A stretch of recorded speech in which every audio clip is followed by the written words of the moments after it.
The Jake Asman Show will begin shortly.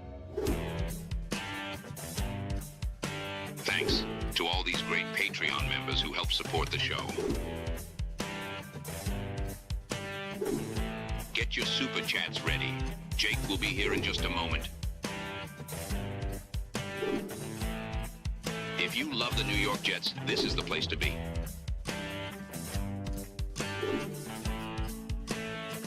And now, the Jake Asman Show.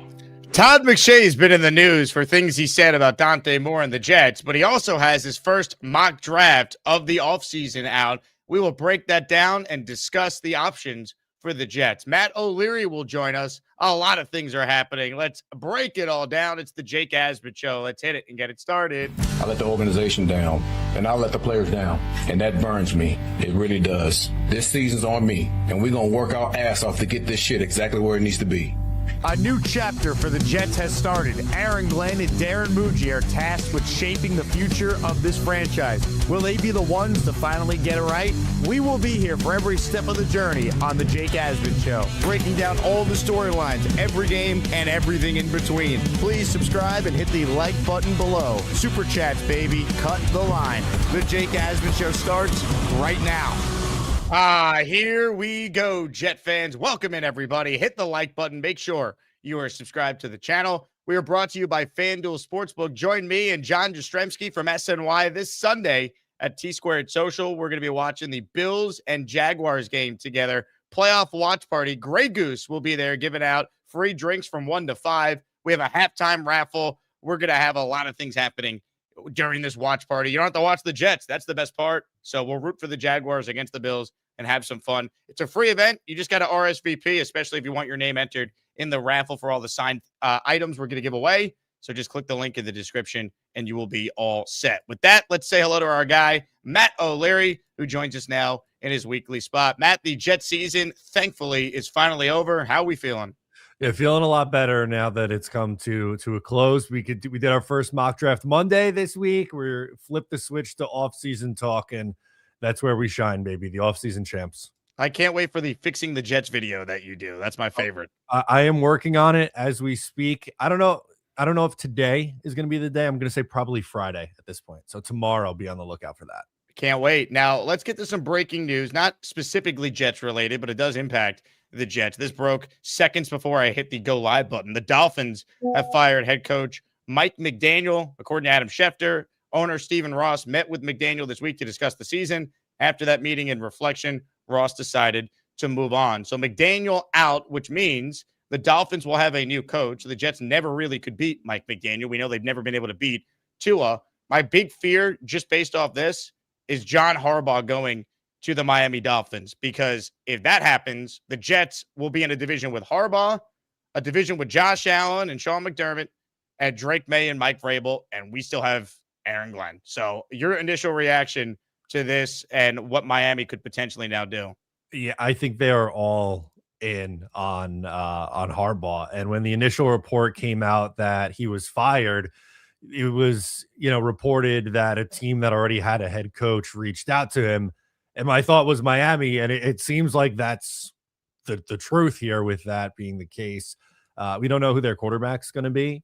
They sounded like Tua's comments at the end of the year were pretty final, like he's going to go somewhere else and get another opportunity. But another really good head coach, joining the division, it just makes life that much tougher for the Jets to dig themselves out of this. It'd be great if the Jets could potentially hire a guy like McDaniel to be their OC. Problem is, his best friend is Robert Saleh. So good luck with that one. It wouldn't surprise me if Saleh got a head coaching job, if McDaniel would be his OC, which would help Robert Saleh out immensely given what went down when he was with the Jets. But, this is something to watch. Again, you have all these top coaching candidates out there, even if the Dolphins don't get Harbaugh, Matt. What if they end up with Mike McCarthy, who stabilizes things for them? What if they end up with a guy like Kevin Stefanski is a 2-time coach of the year? So Miami's making a change. We have a division that has 2 playoff teams in it. And then here are the Jets at 3-14. And we enter the offseason with so many questions about the direction of this organization. Ton of questions. Obviously, like we know that Aaron Glenn is coming back next year. I think the nicest way to put it is there's mixed feelings on that. I might be putting it nicely. And they have questions at who's going to be their quarterback in 2026. So just a lot of questions that need to be answered. But this news right out of the gate, it does have a major impact on the Jets because Miami's in their division, and I think they're going big fish hunting here. So Miami is a GM opening. They have a head coach opening among all the other openings across the league. We'll keep you posted in real time as newer information emerges. Sounds like Tua's a goner there, right? They're just going to outright release him and deal with a $99 million dead cap hit. I mean, earlier this week, Tua said it would be dope to get a fresh start. So connect the dots. I think Tua will not be in Miami in 2026. As far as the Jets go, you know, there's been so much talk about Todd McShay and his comments that no one wants to play for the Jets. If he was Dante Moore's agents, he'd call the Raiders and see if they'll take him number one. If not, he'd go back to school. Before we even get to his mock draft, what were your thoughts on the discourse surrounding Dante Moore and the Jets? Now, I want to make this abundantly clear before I start. The Jets are a bad football team. What I'm about to say doesn't change that the Jets are a bad team. But in that comment, in that whole section, he was talking about like the Raiders and their history. Like, Dante Moore's 20 years old. He doesn't give a shit about the Raiders from the 70s, man. Like they have 5 head coach. They're going to hire their 6th coach in 6 years. They haven't won a playoff game in 23 years. They've made the playoffs just twice in that span. They're not some great organization. The Cardinals, I saw a stat that in their over 100-year history, I think it's 106 years, they have less playoff wins than John Fox, who has 8 in his career. And then there seems like the Browns in Tennessee right up there towards the top. So the Jets are very bad. I don't want to make this like I'm defending this great organization. They're not a very good organization, but to say if I'm Dante Moore, I'm not coming out because I don't want to go to the Jets, but he mocks him number 1 to the Raiders, who like I just said are hiring their 6th coach in 6 years. Something doesn't add up to me. I'm with you because again, you know, you look at the state of the Jets, the perception is that they are a joke because they're terrible, but that doesn't take away from the fact that if you're bad enough to be picking around the top 6, you're not a good football team in the first place. Again, the Raiders are a disaster as well. We have no idea what their plan is. Like what? So Dante Moore, you know, doesn't want to go to the Jets, but he'd be thrilled to go to Cleveland, for example, or Arizona, right? Like it doesn't make any sense. So I'm totally with you. Now, again, unfortunately, this is the narrative surrounding the Jets. And I do think retaining this coach after how bad it was, how historically bad it was in a lot of areas, I do think it doesn't do the Jets any favors. For instance, if they fired Glenn and they hired a legitimate head coach, say it's a Mike McCarthy type, someone just that people recognize as a solid coach, I don't think we're having this discourse. I think it's the year they had after what's gone down specifically the last couple of years, how big of a disaster the Aaron Rodgers era was, to now like, okay, we're running it back with a 3-14 coach when all the other teams in the top 6 basically have new coaches. I think that also hurts the Jets too from a narrative standpoint, and it also just a perception standpoint. Yeah, no, and I think you bring up a good point there in just the how bad the perception is, and the perception is bad, and it should be. Like I said, the Jets aren't a very good football team, and their head coach had a really bad year 1, and there's a lot he's going into next year on the hot seat, and I think with the comments that both Darren Muji and Aaron Glenn had, I think they realized that they need to win games in 2026 to save their jobs. So, they're coming in on the hot seat going into next year. And there's other situations where, you either have your franchise quarterback, like for instance, the Giants, you feel pretty good about Jackson Dart. There's some other holes on the roster, but you can go in and get a little bit more time there, and it makes it a more appealing situation. Aaron Glenn asked Jet fans to trust him. Your thoughts on that strategy, Matt? Do you trust Aaron Glenn? No, based on what I've seen, no. Right? I know it's hard to say. Just trust me, have faith in what we're doing. Trust me, bro, is not going to get it done for you. No, it's really not. Again, a part of me gets it why he's coming back. I think that was made abundantly clear when they traded both Quinnen Williams and Sauce Gardner, and it wasn't good. This isn't me defending that like everything was fine from Aaron Glenn this year. It wasn't. He's just got to hope that this plan works, because the only way that you can have faith right now is just the blind faith and belief, because you're a fan and you want things to be good, but there aren't very many tangible things that you could point to from 2025. Unfortunately, there are not. Now, I'll try and do something good for any Asmaniac who's watching the show. End of the show today, if we get enough memberships, I will raffle away a signed Mark Gastineau helmet, a member, of course, of the legendary New York Sack Exchange. So gift the channel membership or send in a $10 super chat or higher that qualifies, and we will get you on the raffle wheel at the end of the show. You also will be entered in the weekly raffle for the framed Super Bowl III ticket display, the signed Joe Namath helmet, and the replica Joe Namath Super Bowl III championship ring. So that's what we have coming up later this week. And of course, at the end of the show, we will raffle away the Gastineau helmet. Now, let's get to the first mock draft of the offseason that we will be breaking down on the show. The first of many. Get ready, Jet fans.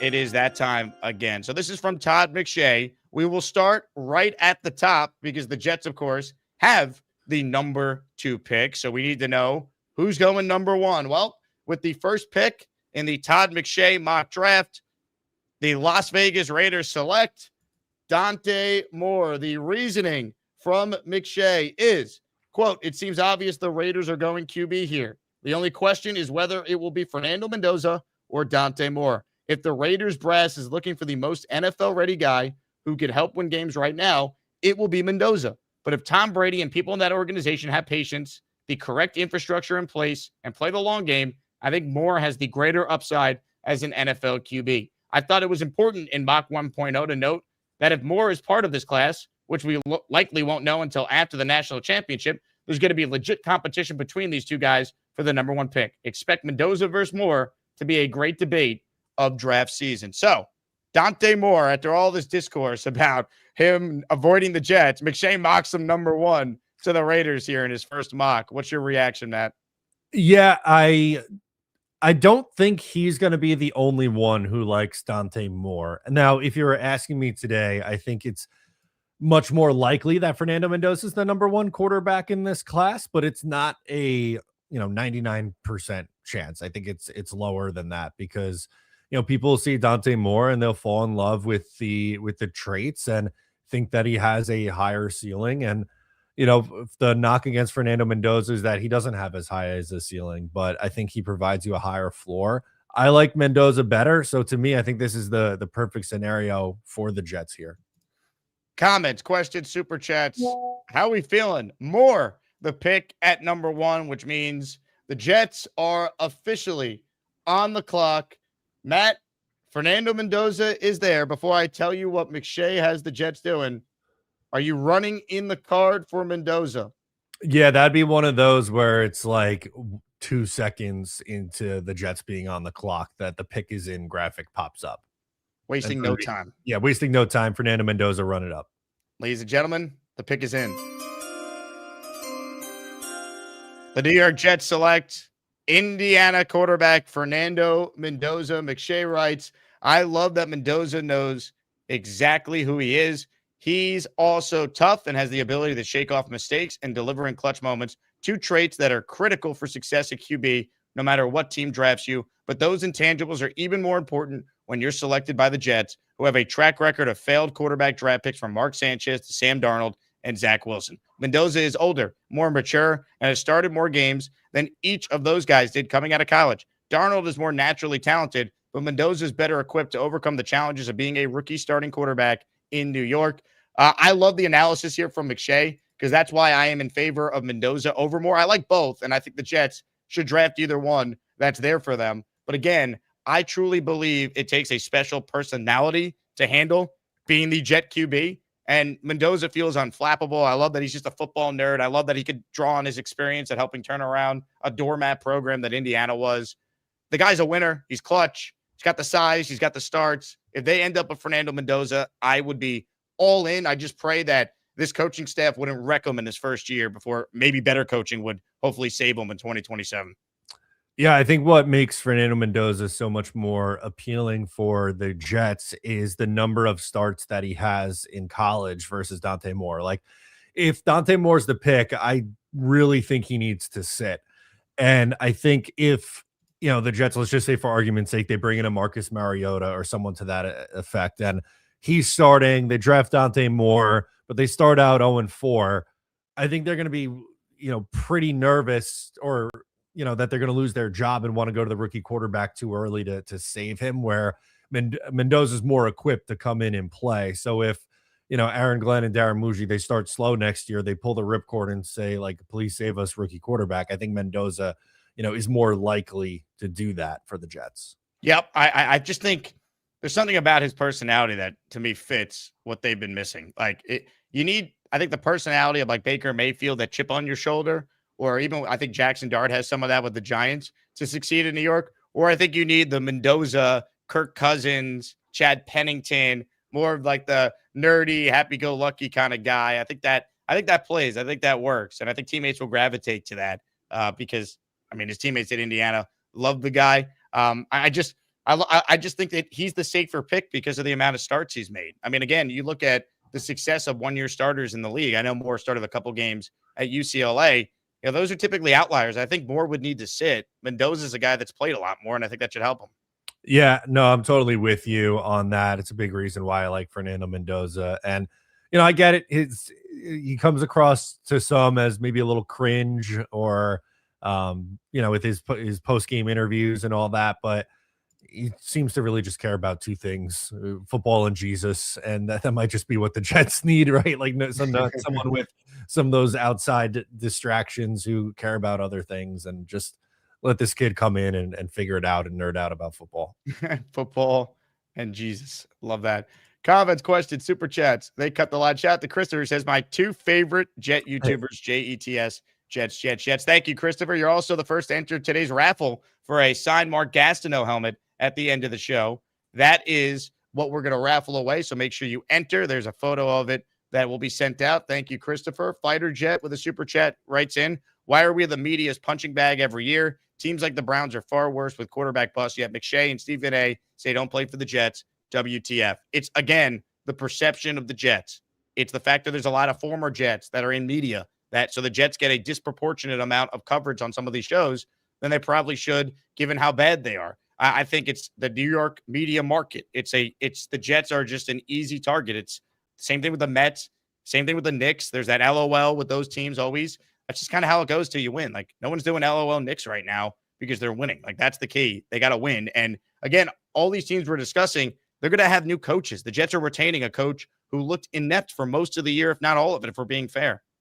Yeah, no, absolutely. And I like the point that you made that they're an easy target. And they're a big target too, right? New York's the biggest media market in the world. And, Cleveland and Arizona, with all due respect to them, it's just not, they don't get the garner the same attention. And it's not going to change until the Jets start winning games. But that's always going to, like you said, that's always going to hang around until that, changes for them.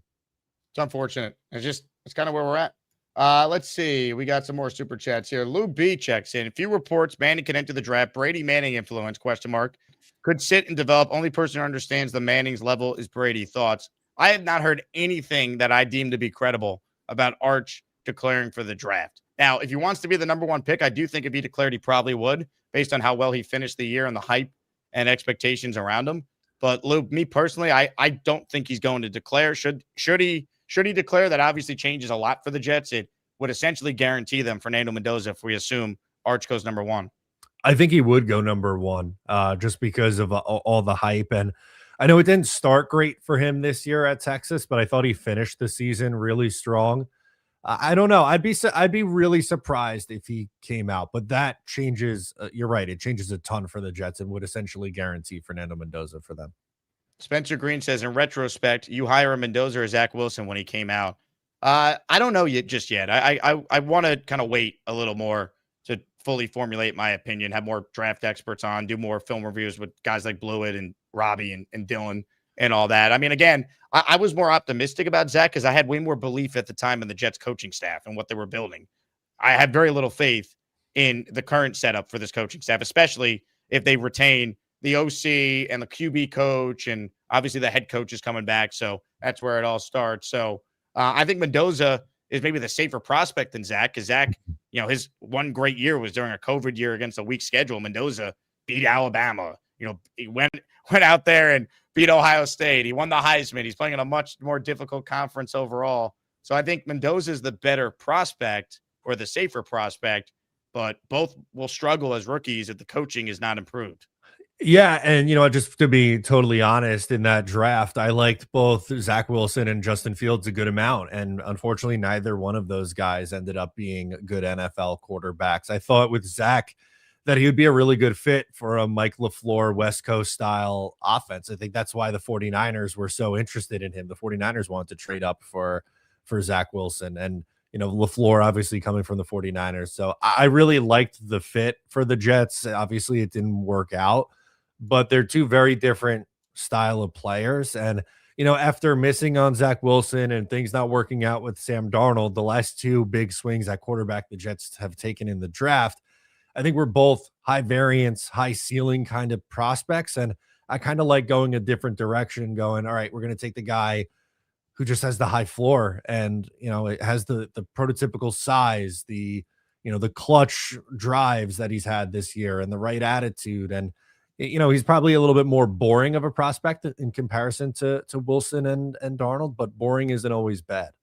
Safe. Give me the guy that is competent. All right. I've heard the comp for Mendoza be Kirk Cousins, Jared Goff. I work with Mike Tannenbaum on Sundays. He compares him to Matt Ryan, which would obviously be on the high end there. He won an MVP.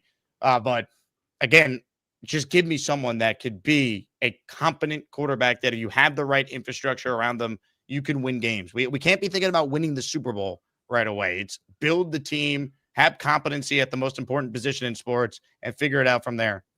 Yeah, and I don't get that narrative where it's like, oh, you can't take a quarterback in the top 3 of the draft, let's say, if you think they're going to be like, I don't know, the 10th to 12th best quarterback, like a Jared Goff type.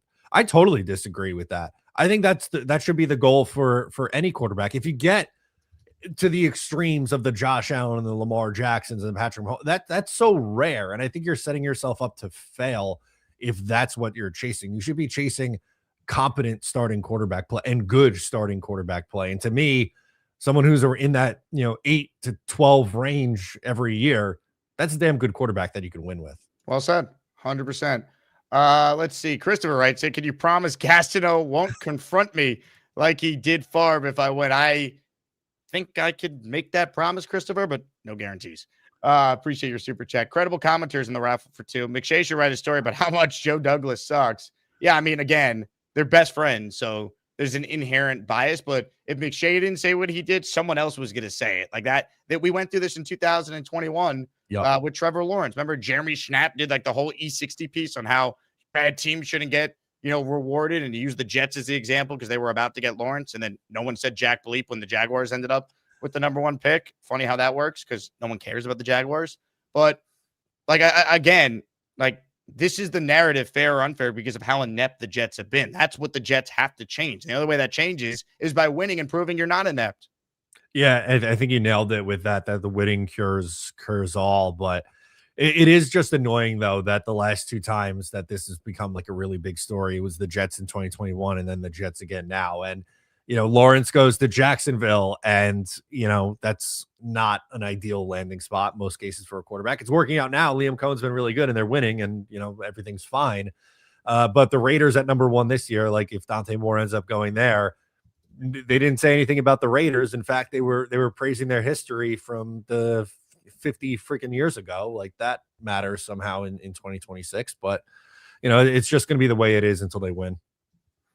Comments, questions, super chats, they cut the line. Let's continue with the Todd McShay mock draft because, of course, the Jets have not won but 2 picks in the first round. If you're just joining us, the Jets selected with the number 2 pick, Indiana QB Fernando Mendoza. It'll be fascinating to see how he looks against Dante Moore head-to-head tomorrow in the national semifinal game. Here we go. Let's continue with the mock draft. Let's just kind of catch everyone up on what McShay has the other teams doing before the Jets pick at 16. We'll rapid fire through. Cardinals take Jeremiah Love, running back for Notre Dame. Titans take Arvell Reese from Ohio State. Giants draft Carnell Tate, also from Ohio State. Cleveland takes Francis Maragoa from Miami. Washington takes David Bailey from Texas Tech. Saints draft Jordan Tyson from Arizona State. Chiefs draft tight end Kenyon Sadiq from Oregon. So there's your Travis Kelce replacement. Yep. Bengals draft Reuben Bain Jr. from Miami. We'll see him tonight in the playoff. Dolphins draft edge Keldrick Falk from Auburn. Dallas drafts Caleb Downs. This would surprise me if Downs made it to 12. That was my initial reaction. Yeah, me too. I know safety is not really like the sexy position, but I think, many would argue he's the best in the class. So I think he goes top 10. Let's see. 13 now. Rams. They take Spencer Fano from Utah. Again, this is the Falcons pick, but the Falcons traded it last year in the draft. Ravens draft a corner, Mansour Delane from LSU. And the pick before the Jets, this would kill a lot of Jet fans, so I know they love him. Linebacker Sonny Styles from Ohio State, which means the New York Jets are on the clock. And the guy that is the most happy about this is the Buffalo Jet fan. The New York Jets, with the 16th pick in the draft, select Clemson interior defensive lineman Peter Woods. Hey, right, the Jets got their QB of the future at number 2. Now it's time to rebuild the rest of the roster. Woods is one of the 5 or 7 most talented players in the class. I thought he could be a top 5 pick in the summer when I did study his tape, but he, like most of the Clemson team, regressed in 2025. There's some work to do on why, but in talking to NFL scouts, the grades on Woods are still pretty damn high. He's a tricky prospect, but Woods could make for a good long-term replacement along the interior defensive line in New York after the Jets traded Quinn Williams to the Cowboys at the deadline. Matt, if the Jets took Peter Woods, your reaction would be what? I understand it. It's not my favorite thing, and correct me if I'm wrong, but Lemon's still available, right? The USC wide receiver. I don't think he was taken before them. Let's see. Lemon should still be there. I believe he is. Yep, he goes 21 to Pittsburgh. Okay, my preference would be that the Jets would take the wide receiver and Me too. Lemon personally in that spot. But I mean, interior defensive line's obviously a need for them. I get it. Peter Woods could be a good player. It concerns me a little bit when a player has a down year in a draft year. I don't love it, but I get it. I want a weapon for like that. That's my big thing. And now we'll see what the Jets do, obviously, in free agency before the draft. That obviously changes things. But if we're going to use the Colts pick on an interior defensive lineman, that's going to be a bummer to me. Again, Peter Woods might be awesome. Time will tell. I would much prefer us using that second Colts pick to try and help Fernando Mendoza or Dante Moore or whoever the quarterback is. Because, again, like the Jet defense is so bad. So much of it, I think, is coaching. They got to get the DC higher right. And I'm not saying that, they don't need help on the interior D-line. They obviously do. But I'd rather use premium resources on picks that are going to help set up our quarterback to have a shot to not be ruined by this current regime. Yeah, and I know there's only a first-round mock, but it also depends. Like they have pick 33. That's essentially another first-round pick. So if they went wide receiver at the top of the second round, it makes a little bit more sense. Linebackers in need. So if their first 4 picks were, let's say, it worked out that were these two, Mendoza, Woods, and then a wide receiver and linebacker in round 2, it's probably not the order in which I would have done it, but I think you came away with the right outcome, if that makes sense. Let's see the rest of the mock. Well, as we go through it here, Lions take Caden McDonald, Vikings take Jermod McCoy, Panthers take Akeem Mesidor, Cowboys take Avion Terrell, Steelers take Mekhi Lemon. Notice no Ty Simpson yet, folks. He is in the draft. He is declared. Let's see. Chargers take Caleb Banks. Eagles draft Damon Wilson. Bills draft Denzel Boston, so another receiver. Bears draft Mason Thomas. Niners draft Caleb Lomu. Texans take Vega Lone. Browns draft Zachariah Branch, so another receiver. Rams draft Caden Proctor. Patriots draft Chris Bell. I think that's 5 receivers in round 1. Yeah. And Denver draft CJ Allen, pick 32 right now. Would be Seattle, another receiver, KJ Concepcion from Texas A&M. So that's either, I'm bad at math, it's either like 5 or 6 receivers in the first round. So again, it's a great draft for receivers, as we've said a lot the last several years. Yeah, no, it really is. And I think, obviously Jets have pick 33, so who's on the board. I'd be looking at receiver now at this point. Elijah Surratt, one of Fernando Mendoza's targets, is still on the board. I think he kind of projects in that second round range.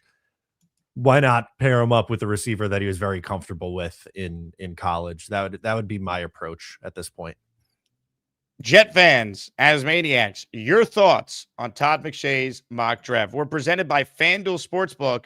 Look, I said this yesterday. I'll continue to say it. Get this bet in while you can. I think there's great value. FanDuel has Mendoza minus 450 to go number 1 overall. I think there's a strong chance that by the time we get to late April, when so many opinions are voiced, we have the combine, we have the pre-draft workouts, we have the interviews with the prospects, that there's a new number one. It could be Mendoza, but if I could get plus 430 on Dante Moore, why not? I would take that bet. He goes one, and McShay is as connected as anyone, as knowledgeable as anyone on the draft. He has Mendoza going number 2 to the New York Jets. So there's value on FanDuel right now on betting Moore to be the first pick in the draft instead of Mendoza at minus 450. So that's what I would do. That's the bet I'm going to make on FanDuel. And again, shout out to FanDuel for sponsoring our show. But Matt, what do you make of the odds here for the top pick in the draft? I'm surprised that Mendoza is that much of a favorite. I figured he would be an odds-on favorite, but I certainly wouldn't be laying the 450 on that bet. I agree with you. Do a little sprinkle on Dante Moore at plus 430. So much better odds, better payout. I like that play. Comments, questions, your super chats, cut the line. We'll get to your calls on this as well. Appreciate everyone being tuned in. We got the raffle for the signed Gastineau helmet at the end of the show. And again, watch party with John Jastrzemski from SNY and the New York pod Sunday at T-Squared Social. Make sure you RSVP. We got a halftime raffle, Grey Goose giving out some free drinks to people, and we don't have to watch the Jets. That's probably the best part of this watch party. We get to watch hopefully a good playoff game. That'll be awesome. So I'm looking forward to that. Let's get to some calls. Let's say hello to Jordan, who's first today. What's up, Jordan?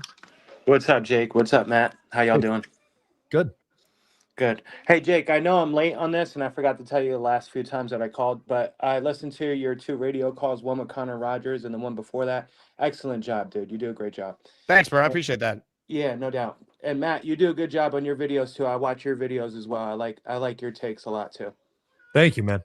Yeah, but so I wanted to talk about some defensive coordinators. I wrote down Jim Schwartz, Wink Martindale, Raheem Morris, and Jim Leonard. Those would be the guys I would like for the defensive coordinator job. What do you guys think about that? Matt, go ahead. Yeah, my favorite of the 4 that you listed, I think my top 2 guys would be Leonard and Jim Schwartz in that group.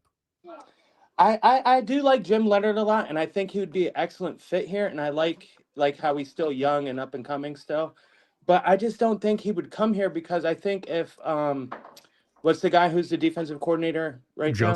Vance Joseph. Yeah, Vance Joseph. I think he would just upgrade position to the defensive coordinator for the Broncos instead of like leaving if Vance Joseph, gets another gig somewhere else. But we just got to be hopeful and hope that we get some good guys. But I also think that he wouldn't hire some of these guys because he's afraid that he's going to get fired and they'll take over as an interim head coach.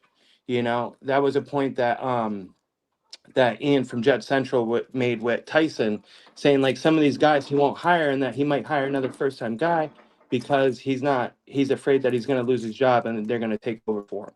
Well, he shouldn't think that way, though. He should hire the best candidate. And I think if he hires someone none of us have heard of or doesn't have an impressive resume, that's a clear red flag that he couldn't get someone to take the job because the perception is he's on the hot seat. And it's not even a perception. It's a reality. If Aaron Glenn goes out there and has anything close to what we just went through, he might not even make it through the year next year. So this is such a beyond quarterback. DC hire is probably the second biggest thing the Jets have to figure out and get right this offseason. 1 second. Okay.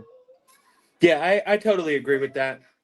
And I totally agree with what you guys said with when you draft a quarterback, if we draft Dante Moore or Fernando Mendoza at 2, we gotta draft a wide receiver to help him out. You continue to build around him to continue to make these things go smoothly. And if you could get somebody who Mendoza or Dante Moore's comfortable with, who they played with, that would be excellent. But I think Mekhi Lemon or that guy Washington from Washington State would be a good pick. Look, again, weapons galore for me, and I haven't even done any of the homework on the receivers yet beyond the surface level stuff. My philosophy is let's try and dummy proof the offense because I have no faith in the current offensive staff right now. So let's just try and just out-talent teams with the fact we already have a decent O-line already in place. We have Garrett. You have maybe a nice complementary piece in A.D. Mitchell, and let's just add weapons galore. You can add another tight end. I wouldn't rule out adding a tight end in free agency. That in Jeremy Rucker could be an adequate tight end 3. I would love to see the Jets, if there's an opportunity, to add a receiver in free agency or add a receiver via trade to be open to something like that. Last year, George Pickens got dealt. DK Metcalf got dealt. We've seen receivers be traded every offseason. The Jets have all these resources. I think that's something they have to consider too to try and help the offense. Yeah, and I think you're absolutely right. And if you're going to add a young quarterback in there, you want to give them the best possible situation to deal with. And look, I think, free agency is usually a little bit easier to add on the defense than it is the offense. And there's exceptions to the rule, but teams usually like to keep their good offensive tackles. You have two good ones for the Jets, but they're wide receivers. Good wide receivers don't usually hit the market until they're older, and you have to overpay for guys like that. So to me, I think you're trying to round out your defense through free agency, and then I would lean on the early parts of the draft to hit on the offense. Hit the like button. Make sure you are subscribed to the channel. Oak writes in with a super chat here. Thank you, Oak9620. The fact Engstrand still has a job is baffling to me, especially with who's on the market. 400 receiving yards for our top target is inexcusable. Where do you stand on Engstrand? Because if they fired him, I'd be totally fine with that, but it would also annoy me that we're keeping this head coach, but he can just 2 coordinator hires. I'm all over the place with this because I don't know how bad or good Engstrand is because of how bad the quarterback situation was. Well, at the same time, it is alarming just how inept the offense was, and I think some of that definitely should be placed blame on the OC. So it's kind of all over the place depending on how you want to break it down. Yeah, I think for me, it's really hard to get a complete gauge on what Engstrand is as an offensive coordinator. I think quarterback play really hampered it. And there's some interesting data that's out there from on the analytics side that points to Engstrand, having some success this year. And I know the main numbers and they didn't score enough points and the quarterback play wasn't good. I totally understand that. And I'm not saying that he definitively is the guy and is going to be here as the OC for the next decade, right? But I think he is at least intriguing enough to keep around for another year and let work with the quarterback of his choice. Jeremy Fowler apparently said something about Engstrand and the Jets coaching staff yesterday. Boy Green aggregated it on his Twitter account. Let me get the quote up here. Fowler said, the early sense is the Jets will keep Engstrand, but the staff changes on offense could be on the way. He also left the door open saying, but anything feels possible after a truly horrific passing game performance. Again, it'd be justified if they fired him. The problem is this head coach would have struck out on his DC hire, his OC hire. Look, don't get me started with the quarterback coach decision. You have a former running back who's mostly only coached running backs for the bulk of his career as the quarterback coach. Again, Aaron Glenn's staffing hires beyond Banjo were so bad. If they fire Engstrand, now there's really a perception of he's on the hot seat. Who's taking these jobs would be my big thing if you get rid of Engstrand after a year. Yeah, I don't know who, right? Obviously Mike McDaniel just got fired, but I don't think he's coming to the Jets to work with Aaron Glenn. That'd be very surprising. I think that we're going to see let the defensive coordinator, whoever it is you hire their own staff. You don't need any holdovers from the previous regime. And offensively, tweak around the edges. There were reports from Rosenblatt and Connor Hughes that, it looks like the quarterback coach, Charles London's going to be on the way out. And I think that's a good thing because unfortunately, he's had very brief stops as a quarterback coach in Atlanta, Tennessee, and Seattle, and now the Jets, and it hasn't gone very well. I think they need a more proven guy in that role. Comments, questions, super chats. They cut the line. Interesting comment here from Terry, who says, Jake, not every great coaching season is measured purely by wins. Some are about laying the groundwork. Glenn established an identity, culture, and expectations the team could build on. The team played hard every week. No quitting, no embarrassment games. That's a direct reflection of the head coach. Effort and buy-in were obvious. Matt, would you agree with Terry's assessment here? No. There were not enough games. There was if you want to say they're the 5 to 7 games in the middle of the season, yes, but there's another 8 that were really, really bad. So no, I can't agree with Terry on that one. I would ask Terry the question, what does Aaron Glenn do well as a head coach? But Terry just said it all. The foundation, the culture, the expectations. The team could build all on that. The team played hard every week. Right. The same team that the head coach himself said the effort wasn't where it needed to be after they lost to the New England Patriots. Terry, I want to thank you for being tuned into the show. I also would recommend that you probably seek some help, and good luck with your journey on that. Let's see. We have a super chat here from Citybert. Shuck, Purdy, Warner, Brady, etc. All late round QBs. Maybe the Jets should not use the number 2 or next year's top pick on a quarterback. Matt, I'll let you take this one because my head might explode. Those are some really, really big outliers. You have, I think it's like a 3% chance or 4% chance outside of round 1 on finding a guy who's going to be your answer. And in round 1, it's not a perfect science either. It's closer to 50%, but I'll take my shot at the 50% than the 4%. Yeah. I mean, not a math guy, but that one makes a little bit more sense to me. Come on. Look at the playoffs right now. There's 2 quarterbacks that weren't first round picks that are playing. Purdy and Jalen Hurts, who's kind of unique. Yeah, and that's it. Everyone else was first rounders. You're right. Yeah, again, like the first round bust rate is what it is, but go look beyond the first round what the bust rate is and come back to us. There's significantly more Tim Boyle, Trevor Siemians, and those guys out there than there are Purdy, Warner, and Brady's. Yep. The big fella writes in, I can't believe I'm saying this, but Tanky had a great chart on Engstrand. DC, you bring in Wink Martindale. He's the vet coordinator we need. I'd be okay with Wink. I think we overrate Wink a little bit. Like, he was very good that first year with the Giants, and then it all really fell apart the second year. So with the Giants, the DVOA in 2022 was 30. In 2023, it was 21. In Baltimore, 2018, it was 4. 2019, 4. 2026, 2021, 28. So, again, like, he's had moments, and they definitely would force some more turnovers than they did this year, because that goes without saying. But I don't know. I don't know if Wink Martindale's like this home run that some think. He wasn't even that good in college this year, for what it's worth, with Michigan too. So, like, I'd be okay with it. It's an upgrade over Wilkes and obviously Glenn, but I don't know if Wilkes. I think Jet fans thinking Wink is just going to solve all the problems. I think that's misguided. I think so too. And he has a pretty big personality too. He reminds me a lot of Greg Williams. Like, there's some nice Greg Williams years in there, but there's also some stinkers, and he is going to blitz like crazy, and that's fun when it works, but when it doesn't, my God, you're going to let up a lot of big plays. So I think it would be a very high variance defense if they brought him in. That's not my favorite route to go, if I'm being honest. Fighter Jet says AG only is delegates, no clue how to actually coach. I mean, he's giving you no reason to believe he has any idea how to actually coach. That's the bottom line. I mean, he's asked for what he looks for in a quarterback and said this. What do you look for in a quarterback? Like, what's an Aaron Glenn quarterback? A winner. Right. Let's sign Justin Fields. Got the worst winning percentage of any quarterback that has started the amount of games he's signing. I mean, he also said this would be a team built on, player development. Did we see anyone get better? Coaching. It's coaching. Because he can do it. Just coaching. That's all it is. So again, he already fired Wilkes. There's talk of Engstrand being fired. We know there's going to be new changes to the offensive staff.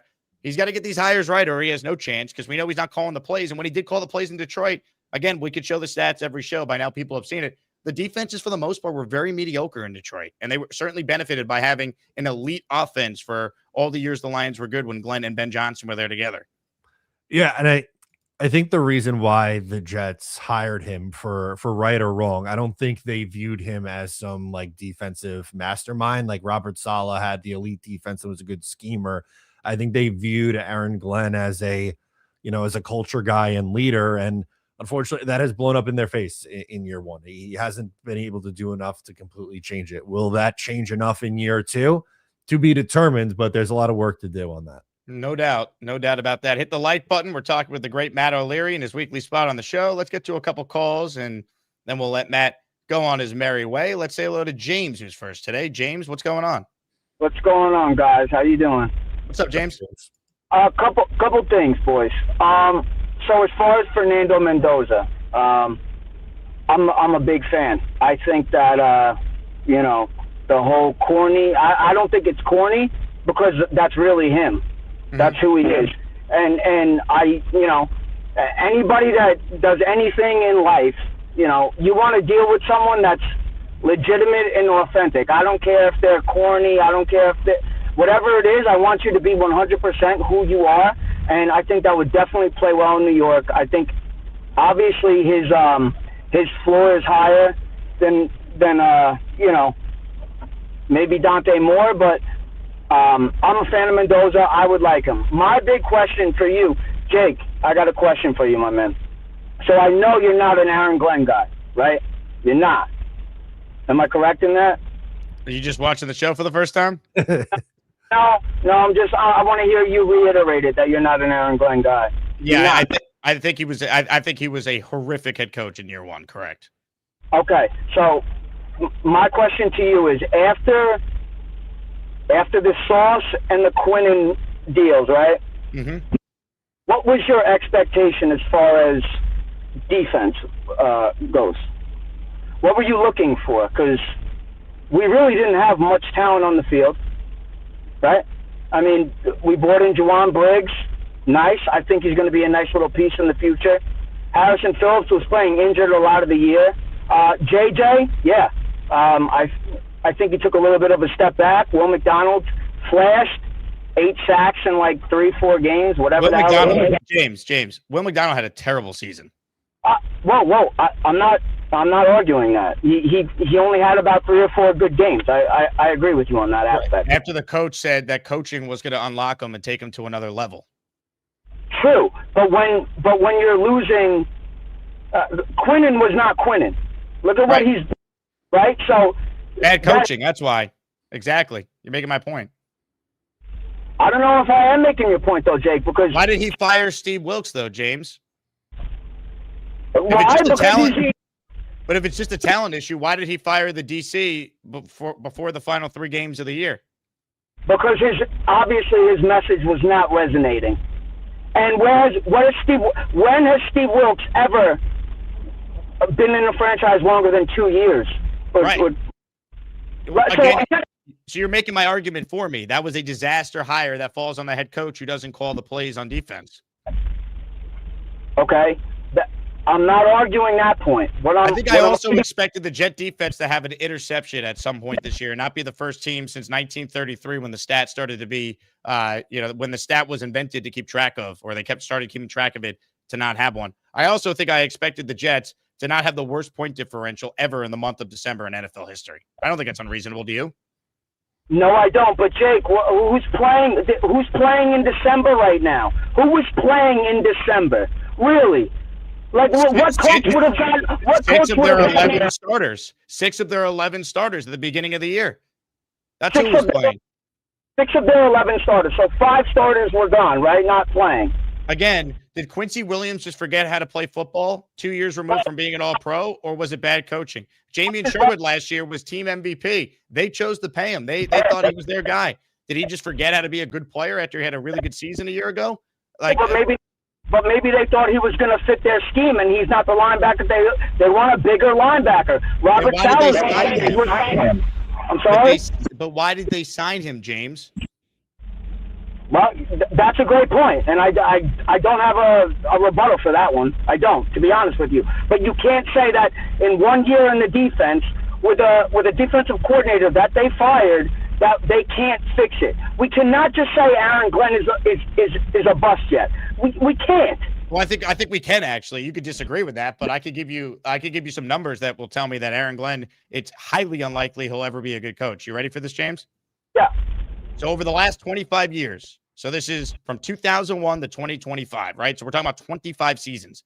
29 coaches, including Glenn, won 4 or fewer games in their first season.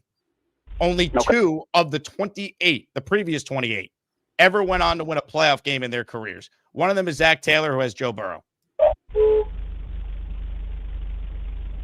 So what? Just because it's history, that means it's not going to happen?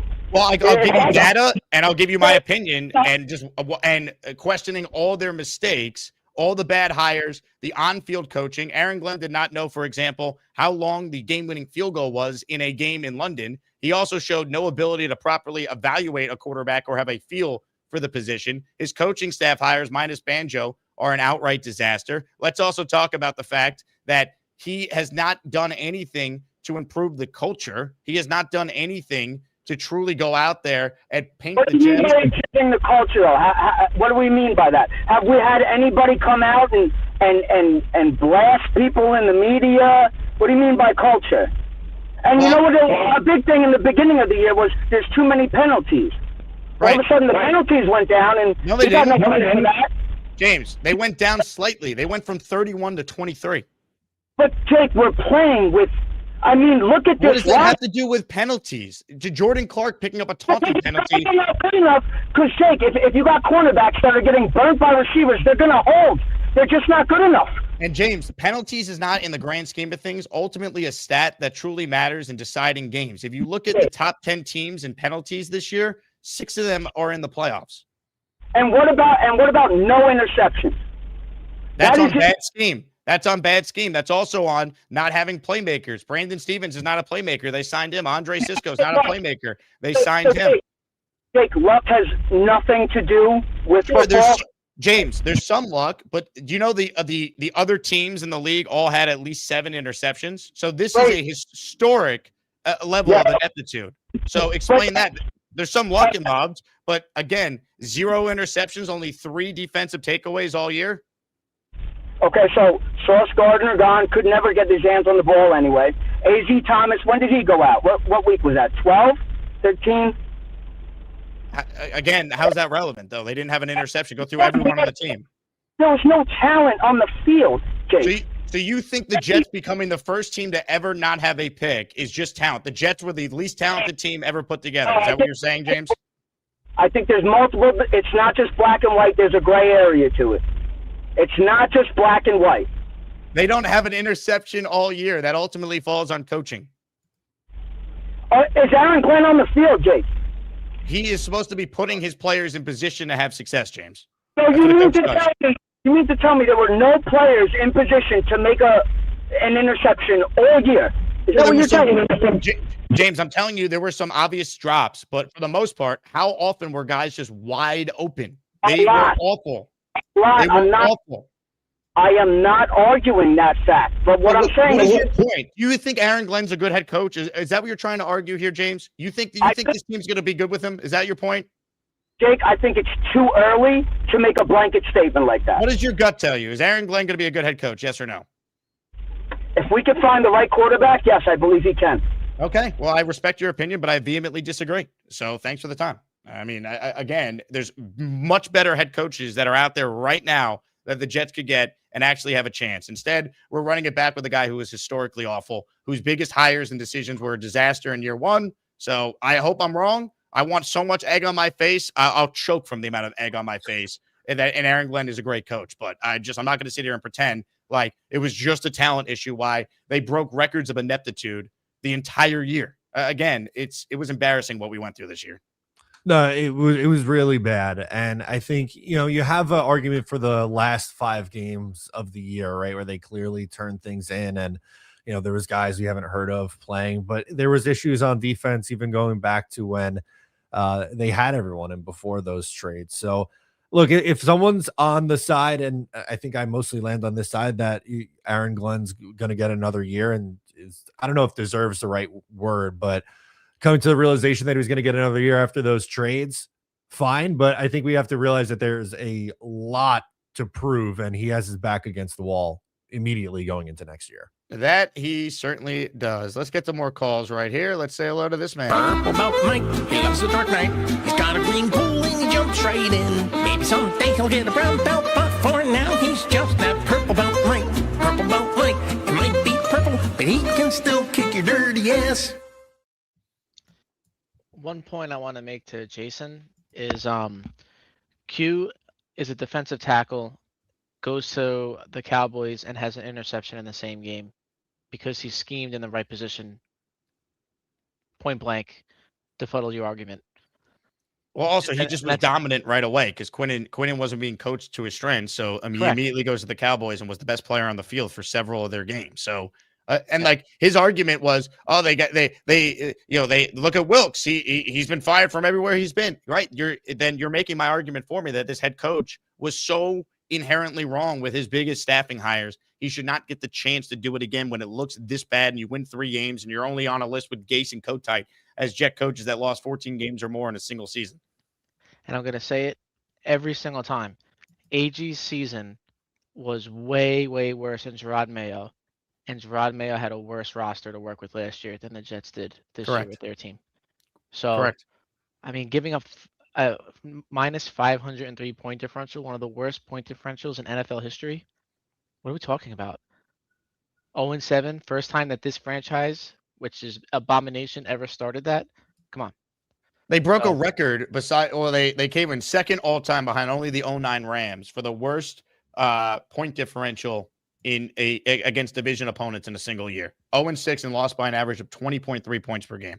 It's all these records that are broken in the wrong way for us. So he's got to go. And I don't know if you covered this because I got on a little late, but McDaniel's being fired, is that, you think, a sign that the Dolphins are one of the teams that reached out to Harbaugh maybe? Yes, definitely. Absolutely. Yep. So if he got fired, then maybe he's going there. I was actually worried that the Bills lose this week and then he becomes the Bills coach. But if he goes to Miami, that's even worse.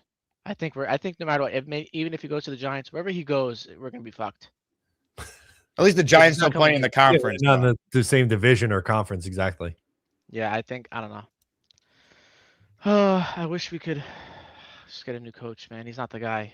People holding on to straws here. He's not the guy. People wasted picks, wasted everything. I don't know. So down on AG. So down on him. You should be. Don't let go of the rope. Hey, don't let go, man. Make sure it doesn't choke you, all right? Yeah, he's choking us out. Getting rear naked choked, and I'm not even on the mats yet. Just don't let go of the rope. Don't let go, man. Don't let go. You got to hold on. Man, let's keep it rolling with your calls right now, and then we'll say goodbye to Matt, who's given us plenty of his time today. Let's say hello to Chef Kevin in the house. What's up, Kev? Hey, Jake, Matt, how y'all doing? What's up, Kevin? Not much, man. It's the doors just opened up here, so I had a quick opportunity to turn on and tune in, and then I seen James, man, just going on, which I respect everybody's opinions and all that, but man, just the takes, man. I had to hear homeboy this morning on BG's show. I'm like, I he's a Jet fan, I appreciate the passion and all that, but it's hard to defend this guy, man. Just Glenn, like, I really don't understand, like, the people that are really supporting and getting behind him, like, he's our guy and he's doing X, Y, and Z good. It's like, it's frustrating to listen to, man. It's like, and then Jake, man, I salute you, man. Like, I don't understand this hate, this backlash you're getting. Like, you're just being, like, you really want this team to win, and for people to come at you and be like, Jake doesn't want Glenn to succeed. Like, there's nothing more than any of us who are like, Glenn ain't the guy to be wrong. I have no problem having people laughing at me like, ha, Chef, you were wrong for Aaron Glenn and all this stuff. Like, I have zero issue. I want him to win.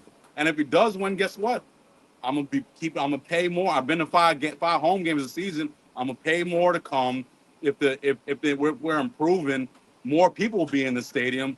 It hurt Matt. Listen, man, it hurt me. I don't know how many games you went to this year. It hurt me to go to this last Pats game and see, out of the 50% of people that were in that building, 85 to 90% of them Pats fans, dude. It was embarrassing. And the thing that I don't understand with this stuff, man, I really don't understand, where it's like, you guys wanted us to tank. You guys want us to tank. I didn't want us to tank. Not at all. Towards the end of the season, what option was there? What they're saying, that they were supposed to tank? The way they lost, even tankers don't tank like that. People that are purposely tanking don't lose how we lost.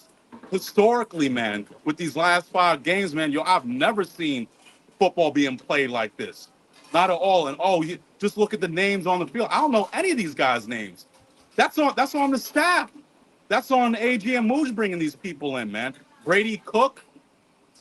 I don't care. We could have had somebody. There's no way you can tell me that Tyrod Taylor, who was the healthiest option, that he was gonna win any of these games. There's no way in hell. I can't buy into this, fellas, where people say, Tyrod Taylor would have won us a game or two. Hell nah. Did you see how we was playing on defense? Did you see our offense? Garrett, who hasn't played in the last 10 games, 11 games, he led our team in yards and all this. The offense looked awful. Breece Hall, Matt, Jake, I know y'all seen Breece rip his touchdown against the Patriots. When you watch that play, yo, it was like a trips right bunch format. They brought everybody tight. Yo, the formation was tight. It was basically 10 people in the box. They was doing that all season. And Brees, he finally broke it through. Yo, hats off to Brees, man. If he had a competent quarterback, more help at wide receiver, the tight end position wasn't all that great this year.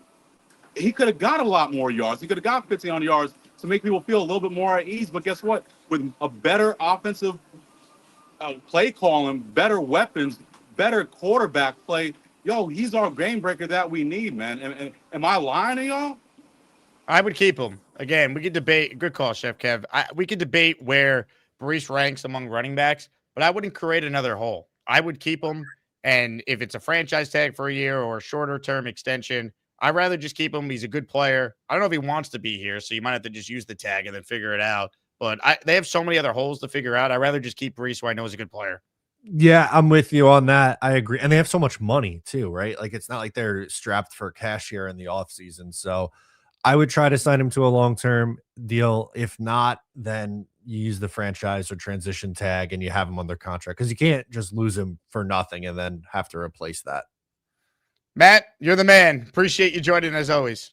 A fun hour as always, Jake. Thanks for having me. Matt O'Leary with us. I'm staying on for the rest of the calls. Let me get caught up on some super chats first. Sam says, fans like James and Bolden, Woody Johnson, what percentage of the fandom do these hostage takers make? I don't know, but I do think it is overwhelming that the fan base wanted a coaching change, especially with all the available options. There are some who will defend Glenn. They'll defend no matter what he does. And I get it. You're a Jet fan. You want to, be positive no matter what. That's fine. But I don't see it. Weave writes in, man, James did not make any points that made sense. Aaron Glenn's terrible. He's a bust. I want a different head coach that actually has good experience. Yeah. I mean, Aaron Glenn came in peacocking about everything he was going to fix, what his staff was going to be able to do for players. And then he fell on the sword the other day being like, wow, I was a rookie coach. I couldn't have, this thing was a lot harder than I thought. Like, listen to this the other day from the coach. Remember how he came in all brash, took shots at Saleh's staff, said Fields never been coached properly, which is a shot at Tomlin. Silly. And let me answer that also. As a rookie head coach, and same thing as a GM, man, going through the first year and really understanding the landscape of everything, like that's a huge deal. I will tell you that right now. And speaking of myself, man, there's a number of things I know that I'll be better at. And again, I'm still doing self-reflection, but I know for a fact there are a number of things. And the confidence that I have in Mooj, the confidence I have in our owner, the confidence I have in myself, the confidence I have in some of the foundational players that we have, that's where the confidence really comes from, if that makes sense. And there is a clear vision. There's a clear plan on how we want to go about doing things. So I stopped it because I can't listen to it anymore. It's just, he never gives specifics. And what really annoyed me was the other day at the presser, Rich Cimini asked Glenn a phenomenal question about, are you equipped to develop a quarterback? Like, why should Jet fans have any faith that, given your defensive background and everything, you have any idea what you're doing in regards to that? And this answer, he can't answer the question. I mean, this is embarrassing. Given your defensive background, and given the way your quarterbacks performed this year, why should people feel confident that you have the infrastructure in place to pick a quarterback and develop him properly? You know what? That's a good question. And we're going to exhaust everything that we can to make sure that we surround our quarterbacks now, and if we get any quarterbacks in the future, right, with the guys that's going to help them. And then again, that's a whole part of, making sure that we evaluate everything that's going on, make sure we have the right people here that can help the quarterback. And I'm not saying that we don't have that. You should be saying you don't have that because you don't. Again, that should give no one confidence. Go listen to a Liam Cohen press conference or Ben Johnson. Go listen to some of a Mike Vrabel press conference. Listen to the specifics and the things they talk about, the X's and O's, strategy. You get none of that from this head coach. It's all rah-rah. That's how he won the interview. And Woody bought it hook, line, and sinker. Again, Mike Tannenbaum recommended the hire. Mike essentially told Glenn what to say to get the job. This is what Tannenbaum said before the year started when he said the Jets would be better than the Steelers. Stephen A. is there was such terrible coaching in New York last year. Aaron Glenn is going to be Dan Campbell East in terms of penalties, turnovers, end of half scoring. It was, if you look at penalties, for example, Jets were worse than the league. They're going to be massively better. I'm not saying the Jets have the highest ceiling. This is year one, but their floor is dramatically better. They're going to be one of these teams that's no one's going to want to play because they're tough, they're physical, much the way CC and Damien's tweet alluded to. So to me, they are going to be, again, not the flashiest team, but they're going to be well coached. I mean, Stephen A is like, are you nuts? And again, the Jets did none of that. None of that. But that's what Glenn sold in the interview process because Tannenbaum probably told him, hey, say this, you're going to fix this, is what Woody wants to hear. You'll get the job. Boom, he got the job. That's my theory.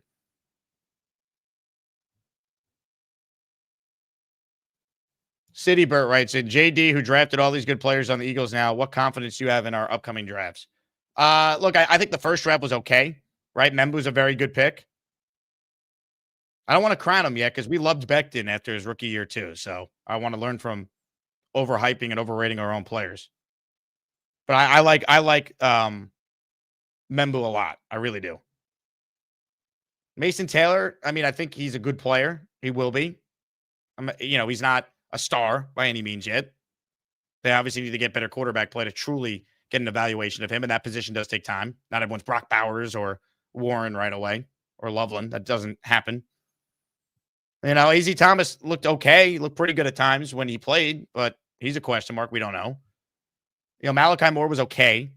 And then the other picks, they just lit on fire. Arian Smith in the 4th round, really? Tyler Barron, who they traded up for too. It's just terrible. Jet Carpetbagger, who'd be your top pick for an OC replacement? Cliff Kingsbury. But I don't know if he'd take the job. I don't know if anyone good would take the job. Because everyone knows the perception of what this Jet team is with Glenn. That's the problem. And we'll know right away, based on the DC hire and some of these staffing hires, how this year is going to go. Because if they can't improve this staff, they're not winning. It's not happening. Chris with a super chat. Darren Muji's, I need to get this guy the F away from me body language during that presser was something I felt secondhand uncomfortable from. A lot of people have pointed that out. I don't necessarily disagree. I know there was a column that Nick Ferrier wrote about this on JetX, about how it felt like Muji kind of, maybe has more influence than we think, kind of became the guy. Which I don't hate. Again, if it means we have a different head coach, and Muji and Rick Spielman, who's been in the league forever and been a GM of 2 different teams, oversaw a coaching search, it wouldn't be that hard to get an upgrade right now. Again, forget Harbaugh. McCarthy is out there. Kingsbury, I'd give another chance to. At least he's offensive minded. None of these guys are perfect. There's no perfect candidate, but they're significant upgrades over what we just went through. It's not even close. And for everyone who's anti-Harbaugh, or anti-McCarthy, it really is astonishing when you just look at the resumes of both of these guys. It's the same thing. If you love Harbaugh, you should be totally comfortable with McCarthy as well. And again, the Jets won't hire either of them because we're the Jets. Indy Jets writes in, you clowns would have fired Parcells as year 1 too. If we have to reference 1983 Bill Parcells, we've already lost if we're going to bet on historic outliers. Again, I gave you data from 2001 on. There's been 2 coaches that ever won a playoff game after they lost or only won 4 games or less in their first year. And one of them is Joe Burrow. Now we could say, but Dan Campbell, Jake. Okay. Well, Dan Campbell has missed the playoffs more than he has made the playoffs in his tenure. And when Ben Johnson has not been his offensive coordinator, they have not made the playoffs. Now look at the Bears this year. And the Lions roster is loaded with talent. Brad Holmes is great. I'm not saying Campbell's not a good coach, but I also don't want to just think, oh, because Dan Campbell is one of those coaches, that means it's the same thing for Glenn. It's not. It's not. Look at his defenses in Detroit. Now look at Ben Johnson's offenses in Detroit. That immediately translated to the Bears. What happened with the Jets? When we all said they had talent on defense coming into the year, 8 of their 11 starters back. Oh, they're going to force turnovers. All this. They didn't do any of that. And yes, they traded Quinnen and Sauce, but they were awful with those guys. They allowed almost 30 points per game when they had those guys. It didn't matter. It didn't matter. The coaching was horrific. It wouldn't have mattered. You could have had the 85 Bears out there. It wouldn't have mattered with this coaching staff. Uno Jets with a super chat. Jake, I love AG, but he's in over his head. You can feel it every time he speaks. I agree. He's got no clue what he's doing. And people buy it hook, line, and sinker for some reason. And I hope these people are right. I really do. But let's be honest with ourselves. All right, more of your calls. Appreciate all of you for sticking around. We got a fun show still. A lot of legends on the line, so these calls will be wild. And we have a Mark Gastineau signed helmet up for grabs at the end of the show. So make sure you enter the raffle. Here we go. I'm Black Gypsy, here to set all you delusional Jets fans straight. Your takes make me wanna punch you in the face or kick you in the crotch. When this team sucks, they suck. I'm Black Gypsy, I'm Black Gypsy. I'm Black Gypsy. I'm Black Gypsy. Morning, as maniacs. Morning, Jake. Hello, So, Mr. Gypsy. To James's comments, you're fucking stupid. That's the end of that conversation. The coach hired a bad staff, hired a bad QB. The team played horrible. The players make fun of the coach. The media makes fun of all of us. Like, at what point can you call a spade a spade? Like, it's right in front of your face, bro. We are not good. AG is not a good coach. Dan Campbell was not a good coach. Ben Johnson was a good coach. Like, you can see the difference. We can say what's a fact and what's not a fact. The rah-rah that Dan Campbell did may have worked with those players with Ben Johnson when they got good. AG doesn't do anything on the field. We can't say that he's a coach. We haven't seen him coach anything. If you're a defensive coach and your defensive players are bad and you don't talk to them, you don't instruct your defense of what to do to get better throughout the whole season, you just blame it on the DC? When you and the DC came up with a plan and the DC is playing the defense that you wanted to be played. Like, it's his fault. For everyone that's talking about everything else, it's AG's fault that we're bad. He's not going to get better. There's players that you know and coaches that you know that have it, that thing that just, that guy's good. AG doesn't have that. There's nothing that you can be like, that guy's good. Like, I feel like something. Nothing. Zero. So, like, all the AG truthers, you can say that you want him to do better next year, but don't tell us that we're stupid for what we saw this year. We saw the worst Jets football we've ever seen. Ever.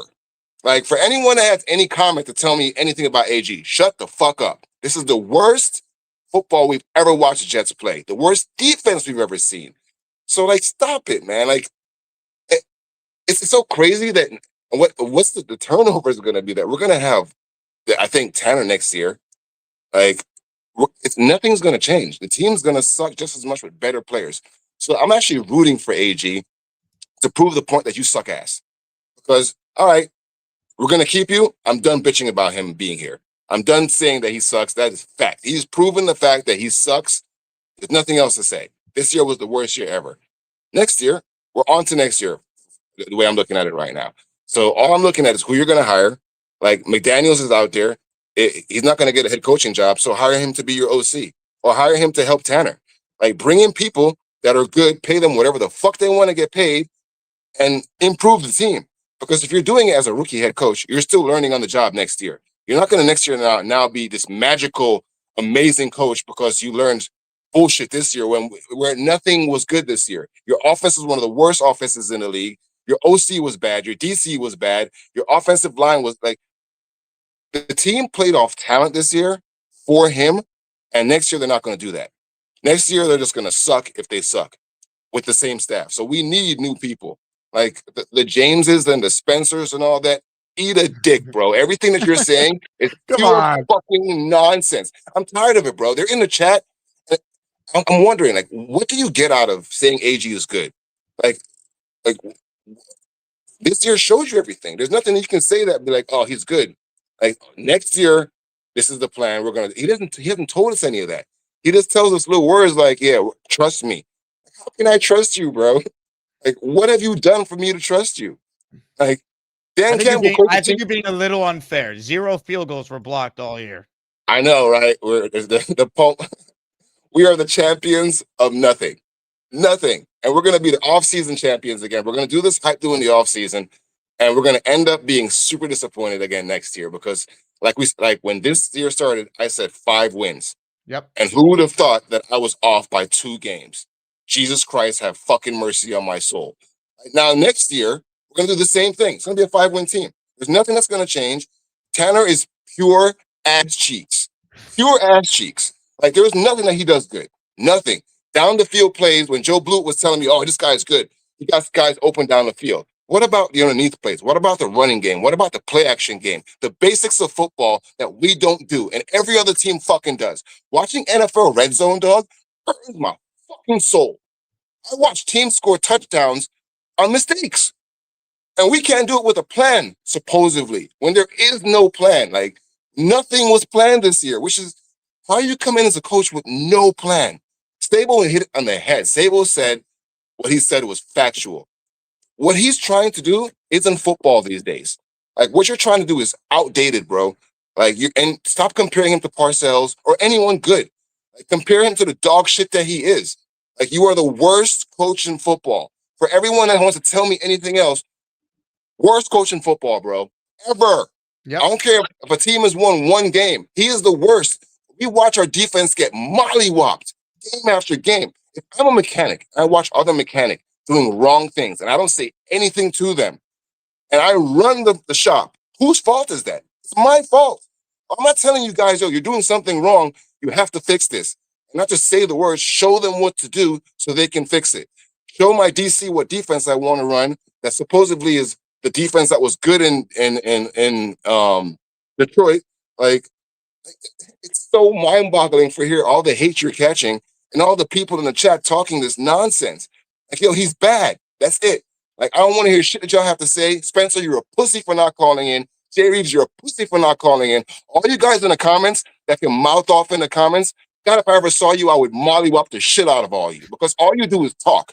I hate talkers. Show me with action. If you have something to say and you have football points and you know more about football than me, call in and teach me something. Tell me what AG does good. Tell me what this coaching staff does good. Tell me what Woody has done good. There's nothing you can tell me. So when we are mad and we're pissed off, fuck you for telling us not to be pissed off. We're tired of it, bro. Another season. And after Aaron Rodgers, like, to have another letdown like this, like, for the first time in a long time, I don't want to be a Jets fan. And I've been a Jets fan for my whole fucking life. Like, come on, man. Like, when something is bad, it's bad. Just say it's bad. Don't try to tell me and gaslight me like I'm the asshole. Like, we saw what we saw. We saw the worst Jets team that Adam Gase makes AG look. Adam Gase is like a god compared to AG. Like, Adam Gase would have the first drive where he scored a touchdown and the rest of the game, he wouldn't do anything else. We can't do that in the beginning of a game. We can't close out the quarters. All the things he said to us were all lies. So when we call out a lie, don't be mad that we called out a lie. You lied to us. We're mad about it. We have a right to be mad about it. Now, if we're going on to next year, tell me what your plan is. Don't tell me nonsense words. Tell me what your plan is. Hire some good people to come in because your staff is horrible. It's the worst staff I've ever seen. Like, I hug him every day. I hug him every day. Man, I can't really tell where Black Gypsy stands on Aaron Glenn and the Jets.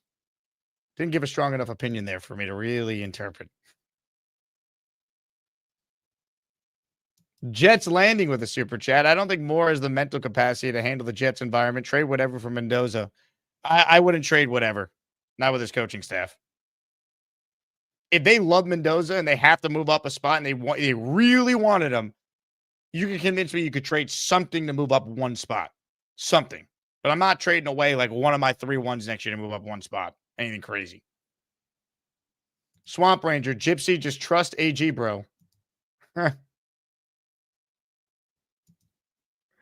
That's right. Trust me, bro. And I know it's hard to say. Just trust me and have faith in what we're doing. You don't know what you're doing. You have no plan. You can't talk in specifics. You said the X's and O's don't matter. Jets theme song should be, I started a joke by the Bee Gees. The joke is on the Jets and all the fans. Never getting better. Let's go, Islanders. Done. At least the Islanders are really good. Amen. Amen. Speaking of the Islanders, Jason Jerusalem's a big Islanders fan as well. He's next. Hello, Jason. Jets scored a touchdown and a 2-pointer their last game, and the Isles outscored them. They did. The Islanders outscored the Jets in a lot of their games this year with 9 goals the other night against the Devils. And Sorokin shutout on 44 shot. Crazy. He's the favorite to win the Venezia right now. Yeah, and I didn't want Ritter on the team to begin with. You know, his preseason sucked and he had no resume, but Big Save Dave is coming up big as a backup. Yep. I got a few points written down. By the way, look up you've shown this before, the head coaches who drafted a QB number 1 overall who didn't survive the year afterwards. Yeah, it's a lot. And like we know Glenn's going to be on that list. So why don't we just fire him now? Why should we get in the head of a QB and give him a playbook only to scrap it after year 1 and give him a whole new thing? Just admit your mistake a year early rather than a year late, and just even if you get in a Clint Kubiak, I'd be so cool with that. An offensive mind, even if it's a new coach. But this is just destined for disaster here. He has no coaching ability. His in-game management sucked. Time management sucked. He doesn't bring anything good out of the players. And it's almost like Woody's doing it either because he's afraid of making another black head coach a one and done, or he's just afraid of the money he's going to have to pay them. I don't even necessarily think it's that. I don't think it's race. I don't think it's the money. I think Glenn has convinced him he has this plan, and Woody is not intelligent enough to see through BS. Again, he trusts the wrong people. He trusts the wrong people. The things Glenn is telling him is what Woody wants to hear about. Buy-in and rah-rah and cutting down on the penalties and discipline and change the culture. And that's not what the NFL is in 2026. It's strategy, X's and O's, being able to scheme guys open. It's a chess match. That's the league. And the Jets are always focused on the wrong thing. Sabo has been talking about this for 3 years. Look at the teams that are having success. And again, like Aaron Glenn would be the ultimate outlier. And the CEO coach is a bit of an outlier too. Like the Tomlins and the Harbaughs, and even Vrabel to an extent, but he hired a hell of a staff. Those are the last of a dying breed. If you look at the playoffs this year, look at the amount of teams that have offensive coaches that are in the playoffs. 6 of the 7 in the NFC are offensive-minded. 9 of the 14 coaches in general are offensive-minded. And we hired a DC who doesn't coordinate his own defense and wasn't good at it when he was in Detroit anyway. That's who's the head coach is. D'Amico's amazing defensively. He's Mike McDonald in Seattle, amazing defensively. Again, those are now going to be likely outliers, but at least they're awesome on their side of the ball. Glenn was horrific and never helped his defense. When they started 0-7, they had players. They had talent. Don't tell me they traded Sauce and Quinn. They sucked with those guys. I agree totally. I agree absolutely totally. 2 other points. Number 1, because they keep Glenn, does that mean that they're in the Senior Bowl? No, it's not like that anymore. It's a random assortment of coaches. Now, be interesting to see what they do for the Senior Bowl because 5 of the 6 teams in the NFL draft, of the top 6 teams, are without a head coach. The Jets are the only team that has a head coach that's picking in the top 6. Right, and what is it? You have Quinn, even among the top 10. Now that McDonald is out, you have Washington, New Orleans, and the Bengals, the only other options, even in the top 10. Well, Cincinnati's at 9. Miami's at 11. Here's the top 11. Vegas, Jets, Arizona, Tennessee, Giants, Cleveland, Washington, New Orleans, KC, Cincinnati, Miami.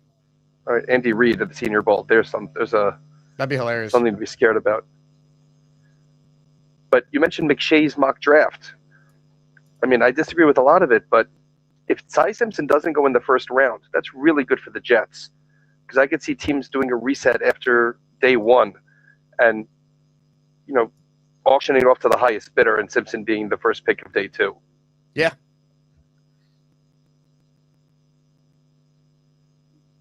I agree with you. Anyway. Good call, Jason. I appreciate you. Let's keep it rolling here. Let me get to some super chats here. NY Jets fandom writes in, would you take McDaniels with a good defense? McDaniel is never going to work for the Jets. His best friend is Robert Saleh. He will never take a job with the Jet organization. Would I take him as a head coach and a good DC over Aaron Glenn? Yeah, in a second. Do I think he's a great coach? No, I don't. He's better than what we have, though. But again, it's never going to happen. There's no point of even discussing it. Before we get to your calls, let's talk about today's sponsor, ZipRecruiter. Ladies and gentlemen, ZipRecruiter is changing the way we do business in 2026. Look, we all have goals. I want to grow this show, expand the community, but if you're building a media brand like me or you're running a business, you got to find the right people you want to work with. And that's not easy. ZipRecruiter, that's where they come in. They could make it a lot easier for you. If you're hiring, they're going to make it as easy as possible. Their technology will help you quickly find qualified candidates without wasting your time. You can even see how many job seekers are a great fit for the role you have open immediately. And you can try all this for free. You go to ZipRecruiter.com/audio. ZipRecruiter is the #1 rated hiring site on G2. 4 out of 5 employers find a quality candidate within the first day. So again, try this all for free. You go to ZipRecruiter.com/audio. Again, ZipRecruiter.com/audio. All right. More of your calls. We also have the raffle. We only have one membership that has been gifted so far for a signed Mark Gastineau helmet. So if you want in, gift a membership to the community or send in a $10 super chat or higher. Let's keep it rolling with your outstanding calls on the show. Let's say hello to a man that needs no introduction, but I happen to have one for him, and it's very lengthy. So stop what you're doing, and perhaps you might sing along as I am filibustering here for it to load so I can play it. I'm Ricky, New York, and I love to smoke. Florida State, I really love Florida State. Jordan Travis, you know it's from Florida State. At any rate, I call into smoking debate.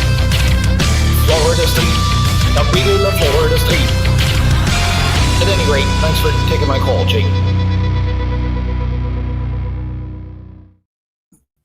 Hey, what's happening, Jake? What's up, Ricky? Oh, just trying to get through the day. I am on injured reserve right now with a hamstring injury, like for real. And I'll tell you what, I've never had a hamstring before this, and it sucks. It's painful. At any rate, I would like to get rid of the false narrative that Jake only brings on people that agree with him, because here I am. I got if you heard that, if you heard James earlier, I mean, I let him spout incoherent nonsense for 5+ minutes. Yeah, I actually I only caught the end of him. That's like right when I came in. But you know what? It's no secret. You know, me and you are on opposite sides of the spectrum when it comes to Glenn. At the end of the day, we got to win games. That's all there is to it. This roster needs improvement. This coach improvement, and it's all about bringing in the right guys. On the offensive side of the ball, whatever quarterback we get, dude, I'm a 2K guy, whether it's Clint Kubiak, Cliff Kingsbury. Like, I want a good proven guy like that. Additionally, dude, my plan for the Jets, and I don't think I've been on your show since I first brought this up, but if it was me and I was the Jets, I would not only bring in Malik Willis, but I would also bring in Romeo Doubs. Those two guys have chemistry already. You don't have to wait for it to develop. That solves our wide receiver 2 problem, and we don't have to spend a high draft pick on that. And then I would really focus on a lot of the defense with the earlier part of that draft. Like after the quarterback, if you could get Styles, I would take him. I would get a pass rusher. I would get a safety like Thieneman or Halsey. And I would rebuild this roster. Dude, our linebacker play was so bad. It was horrible. Does it concern you that is probably a lot to do with coaching, considering the fact we've seen Sherwood and Quincy be really good football players as recently as last year? Not really, because, again, I think that we overrated Sherwood. I mean, yes, he didn't, miss a lot of tackles, but dude, those tackle numbers are inflated by the fact that defense was on the field all day long.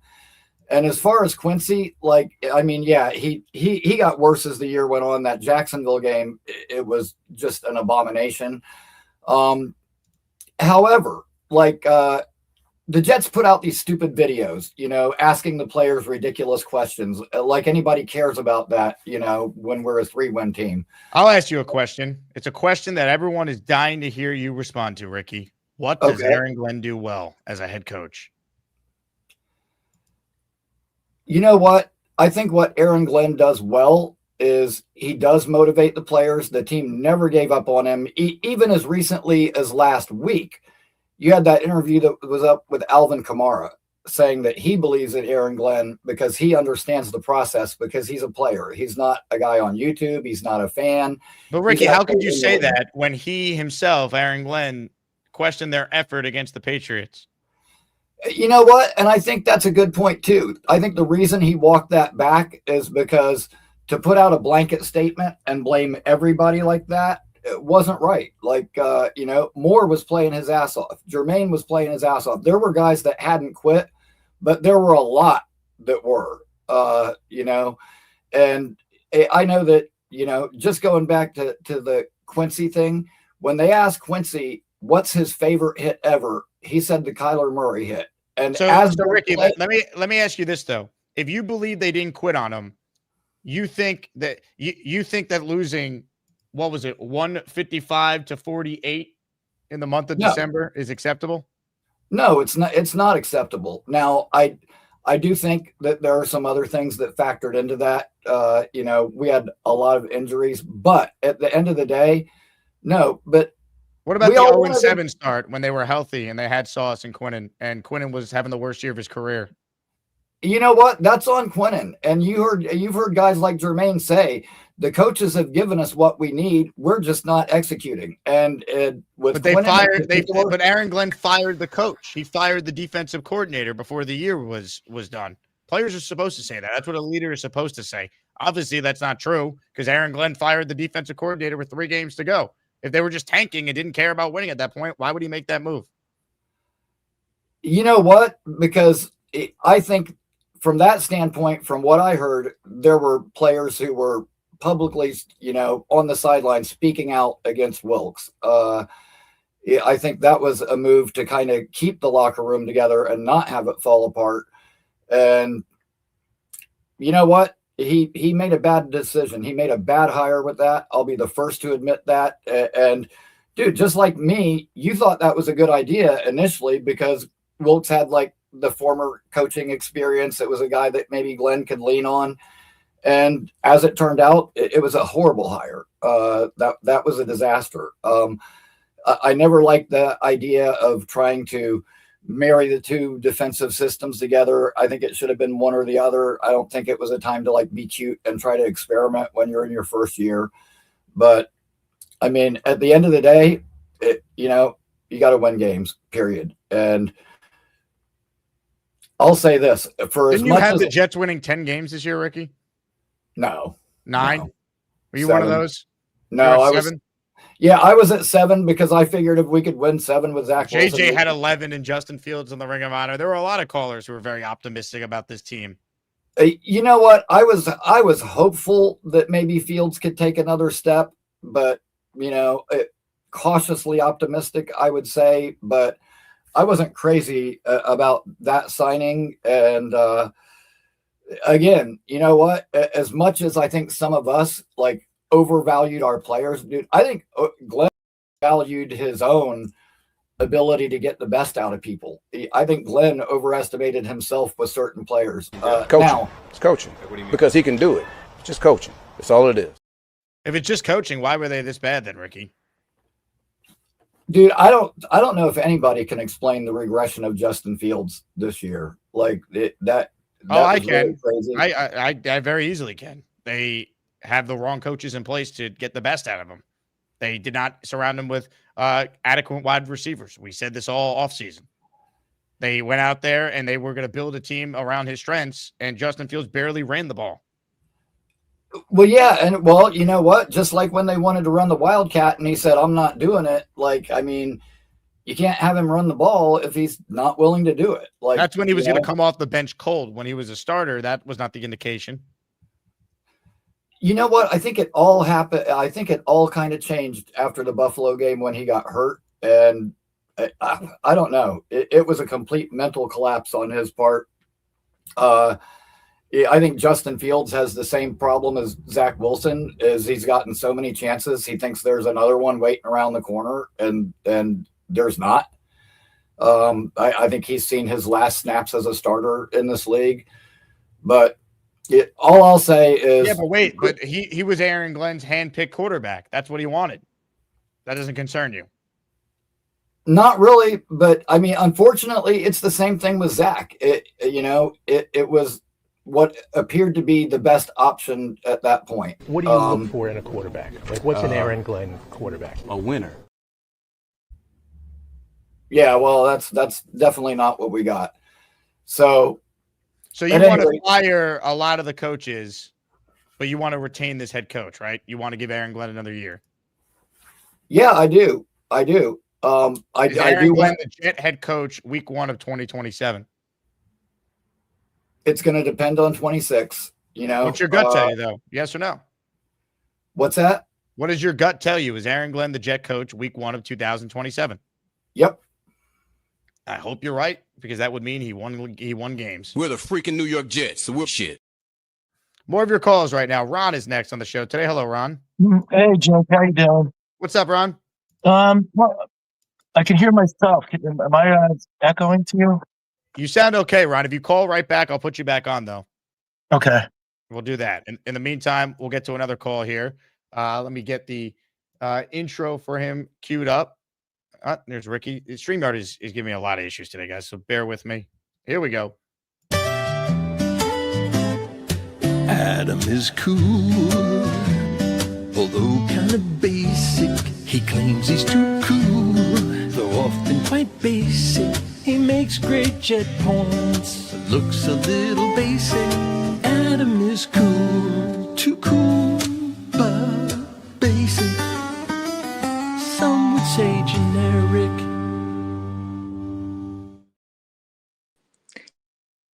How's it going, dude? What's up, Adam? All right, good. Yeah, I think more's coming out. I think in the end, like, all those guaranteed years, the money up front, like, even if it was like a one and done coach, if everyone acknowledges the potential he's got, he's not going anywhere. He won't get dumped after you, especially with the contract is guaranteed. Oh, no. Adam, call back with better internet connection. That's a tough one. Some super chats here. Gabe writes in, Philip Rivers said he'd be open to coaching. What would you think about bringing him in to replace Charles London? Would AG be too worried about Rivers overshadowing him, like he said to AR? I mean, again, if he's that worried about that, then what are we doing? If Philip Rivers had any interest in coaching the Jets to be on their staff, 1,000%.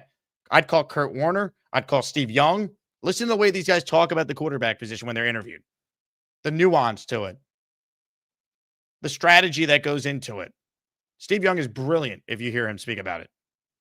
And where the offenses are going with the different coaches he references and the specifics about the game plans and stuff. That's what they need on the staff. Ryan writes in, what's up, Jake? I'm there for the signed helmet. It will look great next to the Ray Lucas helmet I won earlier this year. God bless the chat and hold the rope, boys. I appreciate you, Ryan. Thank you. I got you in the raffle. Ladies and gentlemen, stop what you're doing. It's time for our king.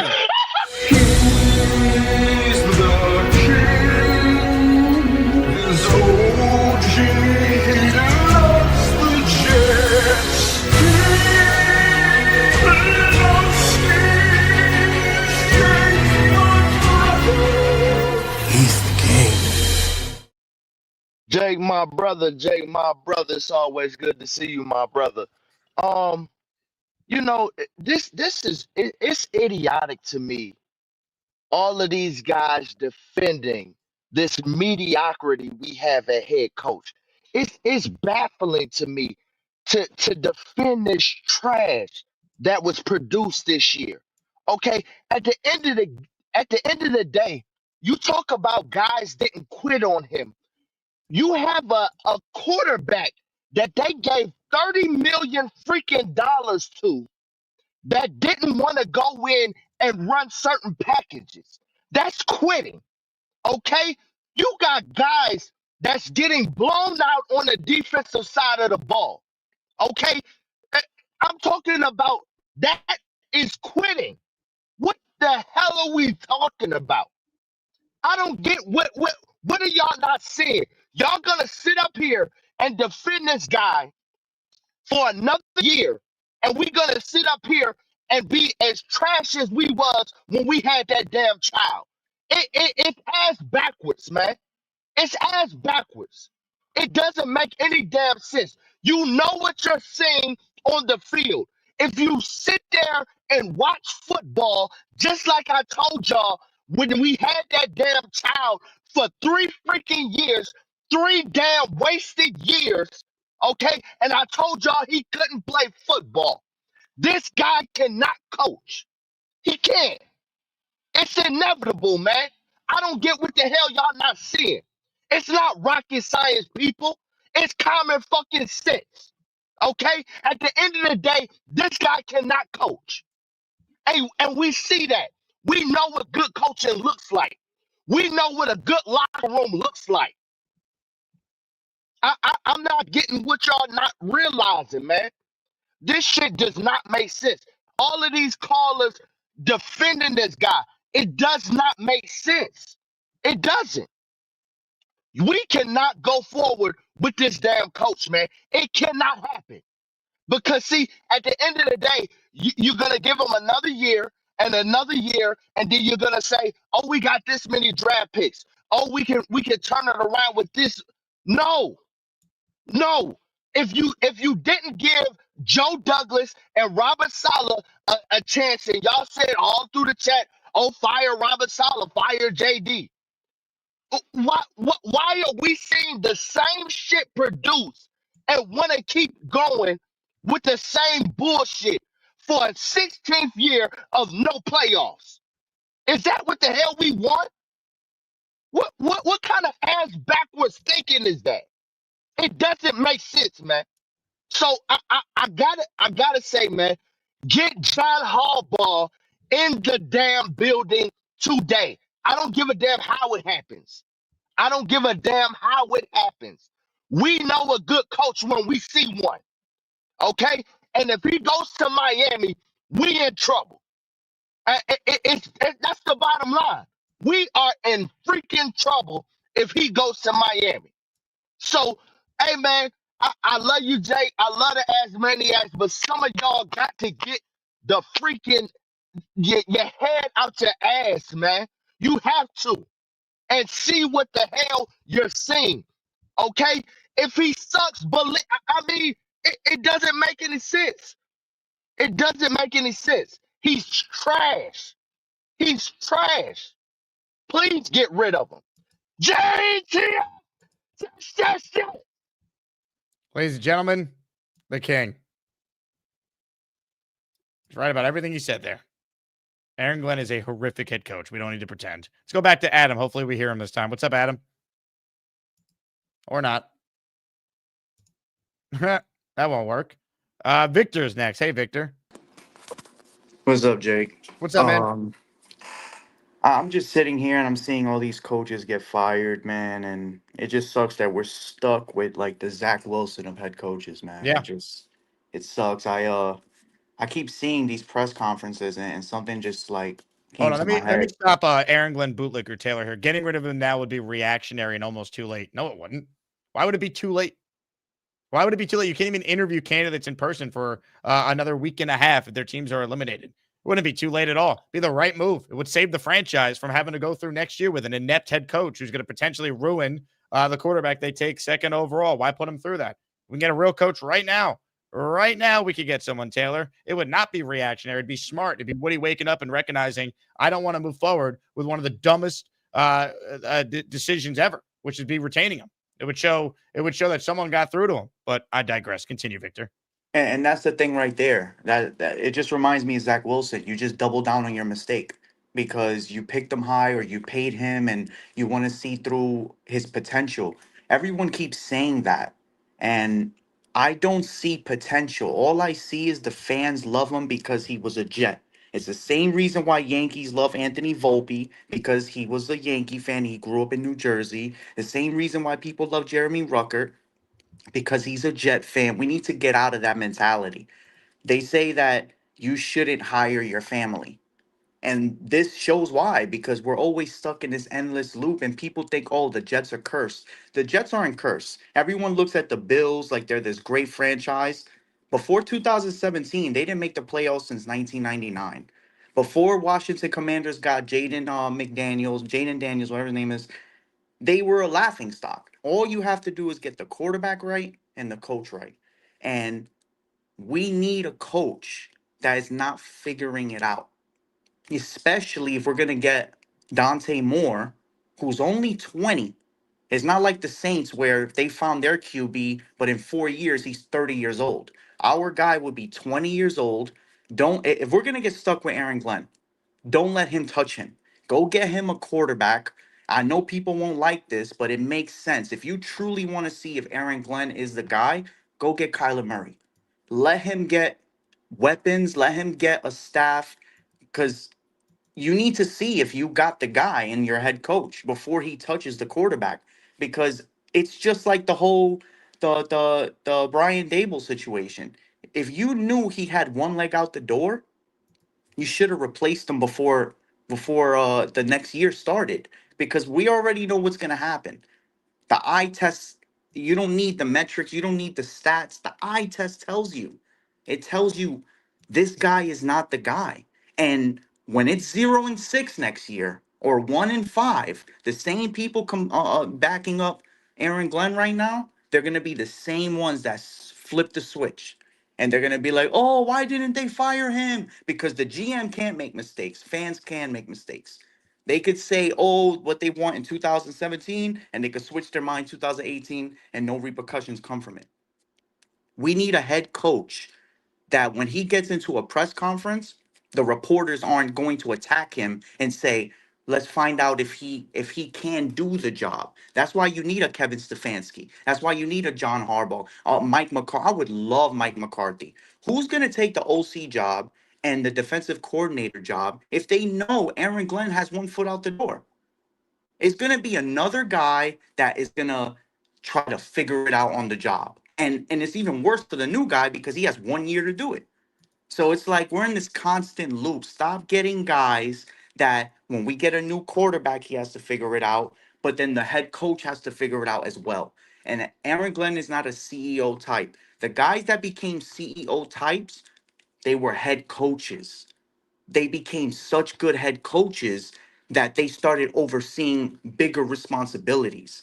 They didn't just step into the role like, hey, you don't step into the boyfriend, you don't step into the husband role. You got to be a boyfriend first. You know what I'm saying? Like, I don't know if my analogies suck, but it's tiresome seeing everyone defend this guy just because he was a Jet. I love the Jets, but I don't want fucking Victor Green coming back and being the GM. You know what I'm saying? Like, there's certain people, that can do the job. Some nerds can do the job. Some can't. And Aaron Glenn, he might be one of those guys that is just very good at a certain position. Head coach, he might have came up too early. I don't care if he was a scout and he worked his way up, he did it right, but maybe he got promoted a little bit too quick. And that's pretty much it. Victor, great rant. Yeah, I mean, again, he's not a head coach. He's a good assistant coach. He's not a head coach. No one can actually name what he does well as a head coach. They grasp at straws. The dumbest things are said. They play hard for him. No, they don't. No, they do not. They've embarrassed him. If that's the Jets playing hard for him, what they put on the field this year, then that is pathetic. Oh, but Jake, they're tanking. They started 0-7. Look at the ways they lost these games. Look how non-competitive they are at the beginning of first halves. He's not an X's and O's guys. We saw that. He already fired his DC. He's a defensive guy. Said we're running the Wilkes defense. Where's the Glenn defense? It's pathetic, man. He's bad at hiring coaches, bad at developing a quarterback, bad at deploying any schemes. He said this would be a team of player development, horrific at in-game decisions and clock management. Last 4 minutes belong to the head coach of each half. It's coaching, man. It's coaching. It's nauseating that we're going to be putting up with another year of this when we all know how this ends. It's sad. It sucks. It's not enjoyable to talk about.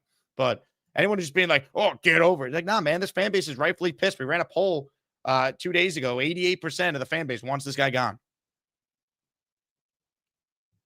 And he's a former Jet. It would be 95% if he wasn't. Gase was better his first year, and everyone still wanted him gone when they were 1-7. They actually finished 6-2 in the second half. I actually was on the side of trying to be positive. Like Darnold missed 3 games, and we know. Look at the coaches that win and how they speak and what they're talking about, what their focus is on. And we got a head coach who's referencing 0 field goals blocked as like this pride of the season, a positive of the season when asked about it. The field goal team. Last year we had 3 blocks. This year, I mean, we had no blocks.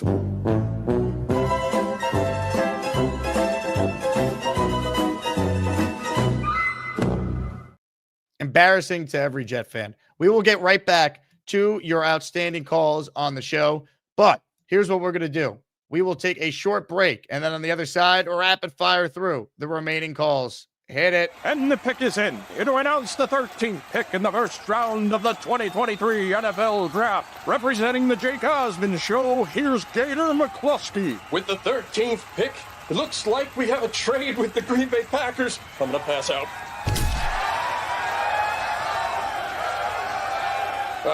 The Packers send the Jets quarterback Aaron Rodgers the 15th pick and a conditional 2025 second-round pick.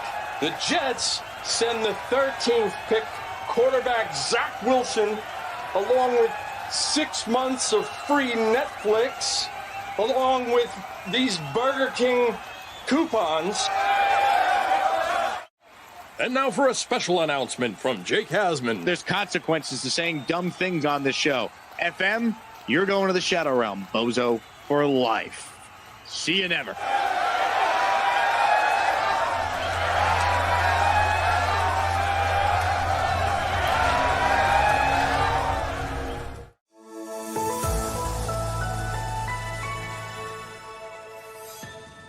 Let's get back to your calls right now. Let's go to Charles, who's up next on the Gus Buster hotline. What's up, Charles? Hey, Jake. Look, I was pleasantly surprised. Well, let me phrase that. Just Dwayne Brown is a bit. The Russian Minister of Defense, Sergei Shoigu, and the General Chief of Staff, Vasily Gerasimov. I'm sorry. You have like some weird pain fetish. I understand that, but sorry, I am. Oh my.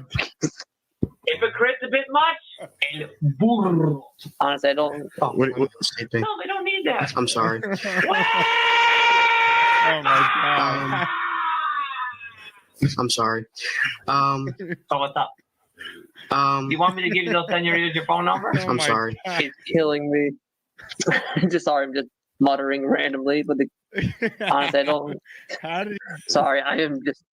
And we're back. Sorry, everyone. I had to take a Renzel, as we call it around here. That douche. More of your calls, ladies and gentlemen. Let's hopefully be able to hear this guy this time. Ron is up next. What's up, Ron? Hey, Jake. I just parked so I could talk to you for a minute. So Rick NY said that they play hard for him. He motivates them.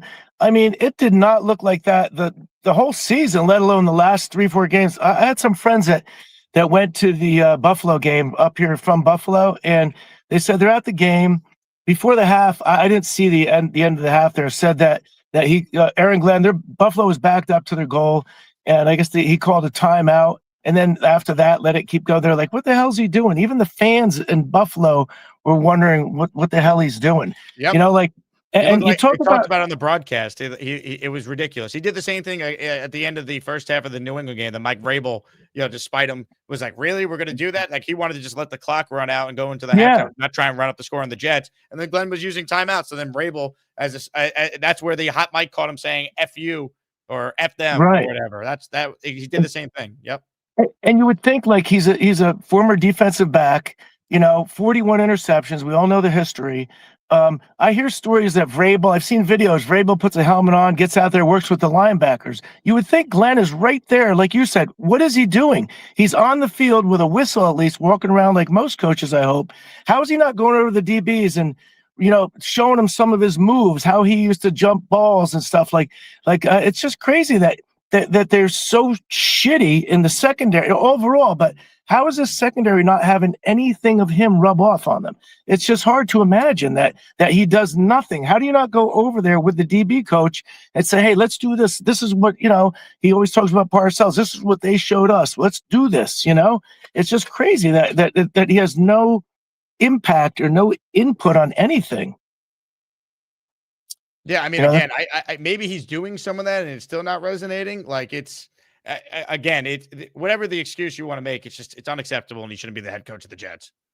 Yeah, it's hard to even listen to him anymore. It's like he has a little handbook of all coaches' sayings and cliches and stuff. All these things, it's just like bullshit. It's like, you ever been bullshitted by somebody at work, and they just keep talking like blah, blah.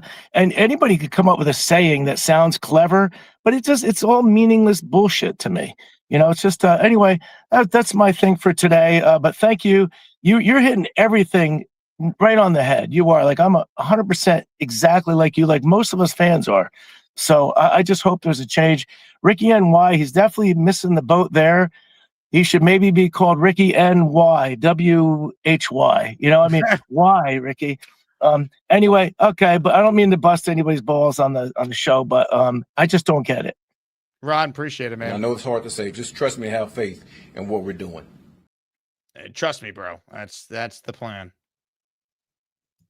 Again, we are such a joke of a franchise to waste another year. It's brutal.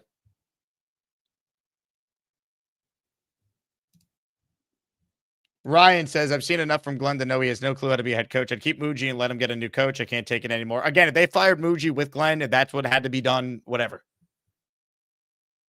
But if Muji stuck around, I'd be okay with that. Get an offensive coach, preferably one with experience. Or if we're going to do the first-time coach thing, McCown, Clint Kubiak would be my number one if we're going to do that. But again, I just struggle with what we're dealing with. All right. Let's get to your remaining calls. Tyler's next. Hey, Tyler. Hey, how are you? What's up, man? Hey, man, just been watching you for a little bit, but so actually right off the bat, I'm not a Jets fan. I'm actually a Cardinals fan. And I know there's a lot of comparisons between our teams in terms of like long suffering, going through inept coaching, inept management.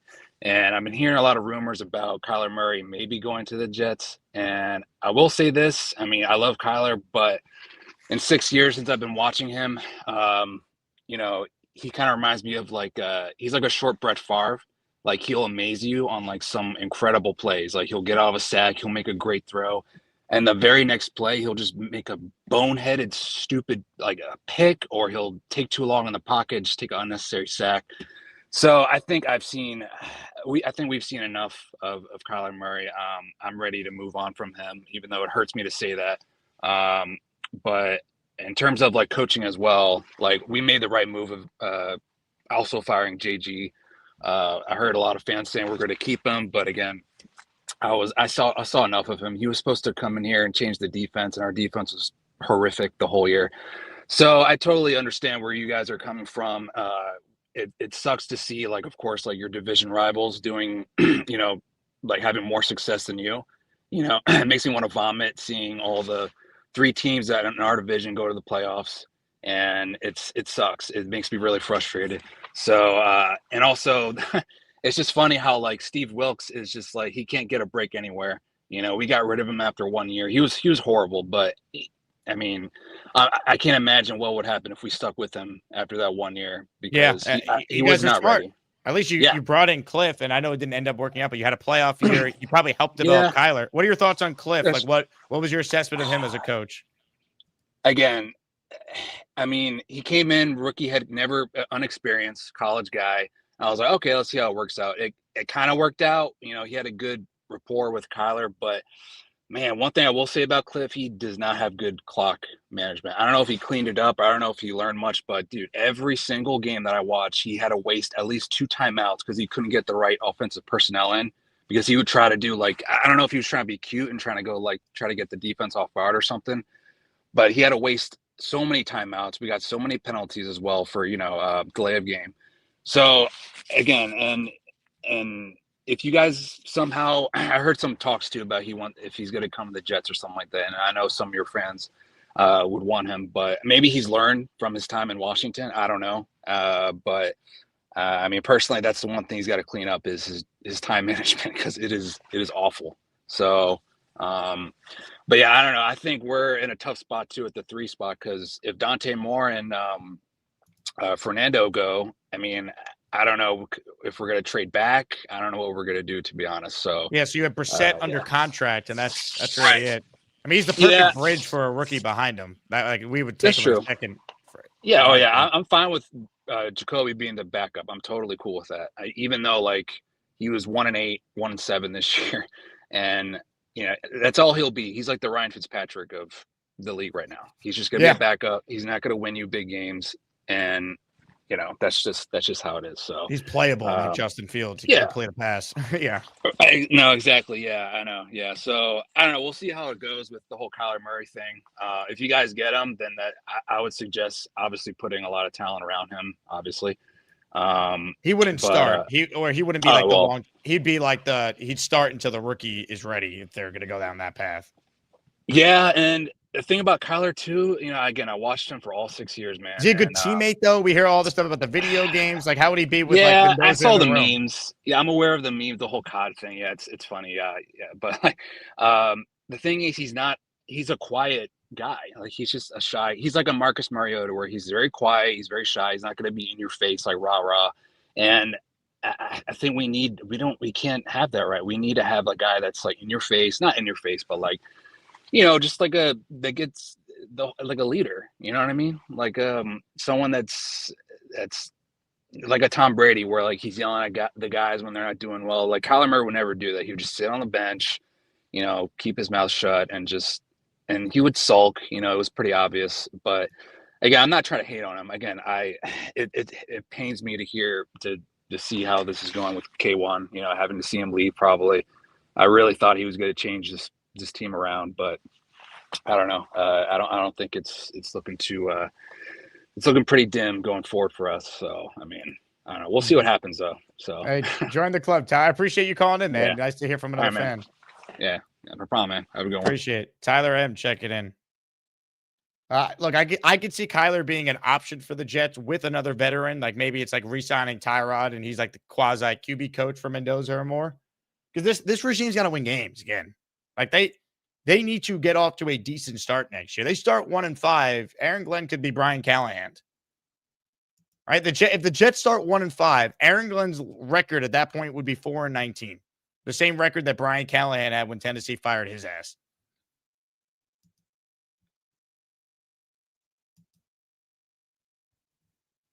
All right. Raffle coming up. Gastineau helmet.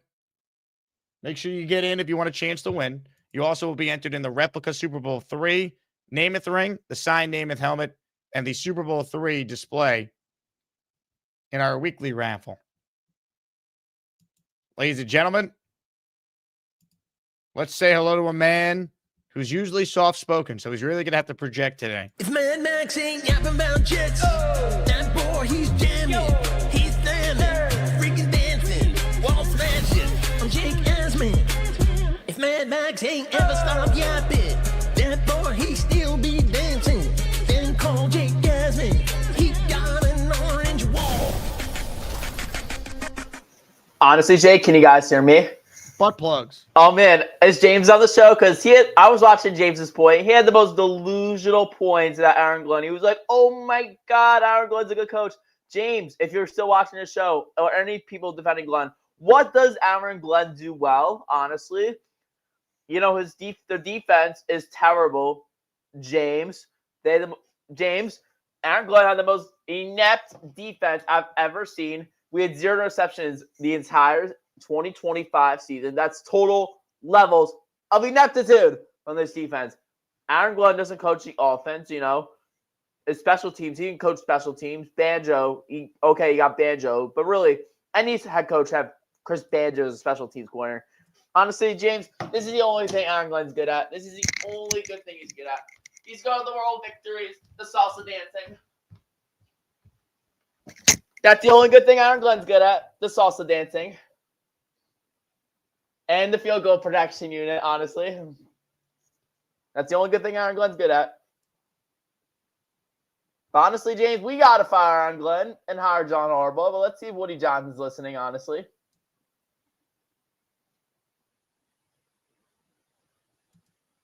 What are your thoughts on that, Jake? What are you guys' opinion on me doing a backflip through this orange wall? I couldn't have said it any better, Mad Max. Couldn't have said it any better. Ladies and gentlemen, today's closer is the champ. The only thing worse than the New York Jets is cheap-ass shoes and head coach blues. At least we got Muji and some first-round picks. Jake, my brother, I'm trying to get hype. but this team sucks. And Joe Bonesy needs me to sell new flippers to this fat dumpster fire.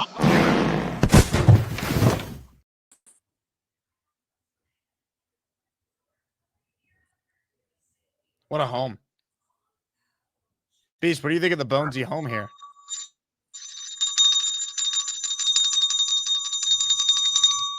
No Bonesy. It's quiet.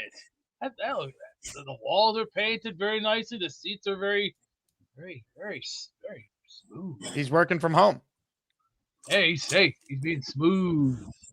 Oh, there he is. Shit. Hey, Bonesy. What's up, What's up, boys? smooth man? What are you guys doing?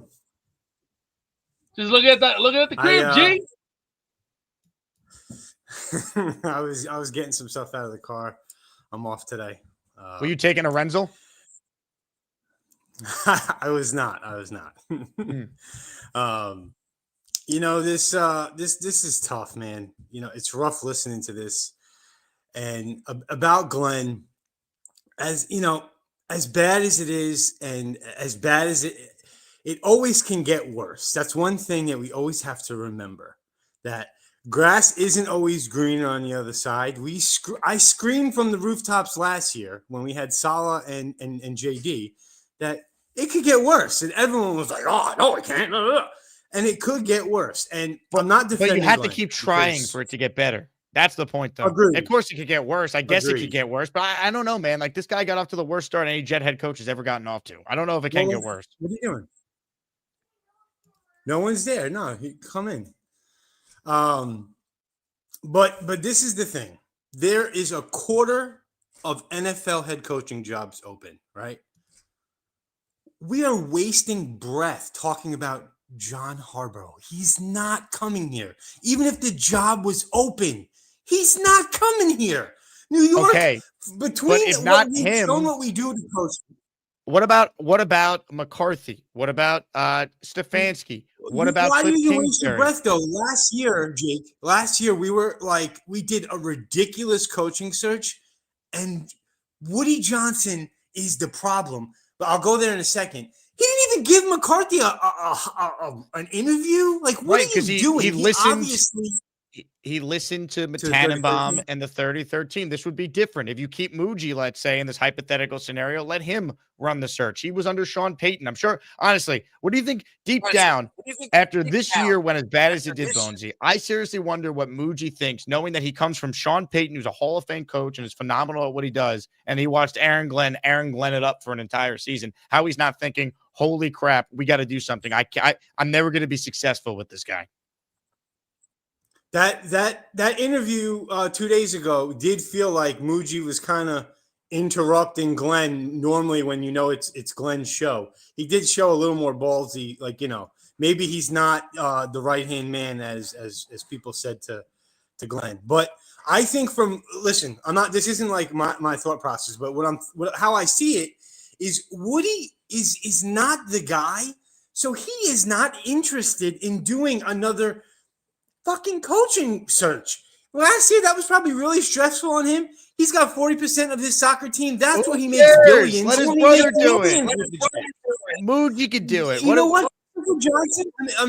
Christopher Johnson was so much better in terms of like being a personable person, but his hobbies and interests ain't the Jets. If you don't love your fucking team, if you're an owner and you don't feel like Fireman Ed does, then what are you guys doing? Woody Johnson's the problem. Why? Woody Johnson is literally going to watch what we all watched this year, and he's going to just trust faith because he doesn't want to be bothered. He's not making a move because, and also on the other hand, I think with so many job openings, we are not getting the best candidates. We're not. Last year, there weren't as many jobs. So in terms of the head coaching search, I guess Glenn was considered a top candidate, but which is mind-boggling. But I don't think that we would get the guy we wanted.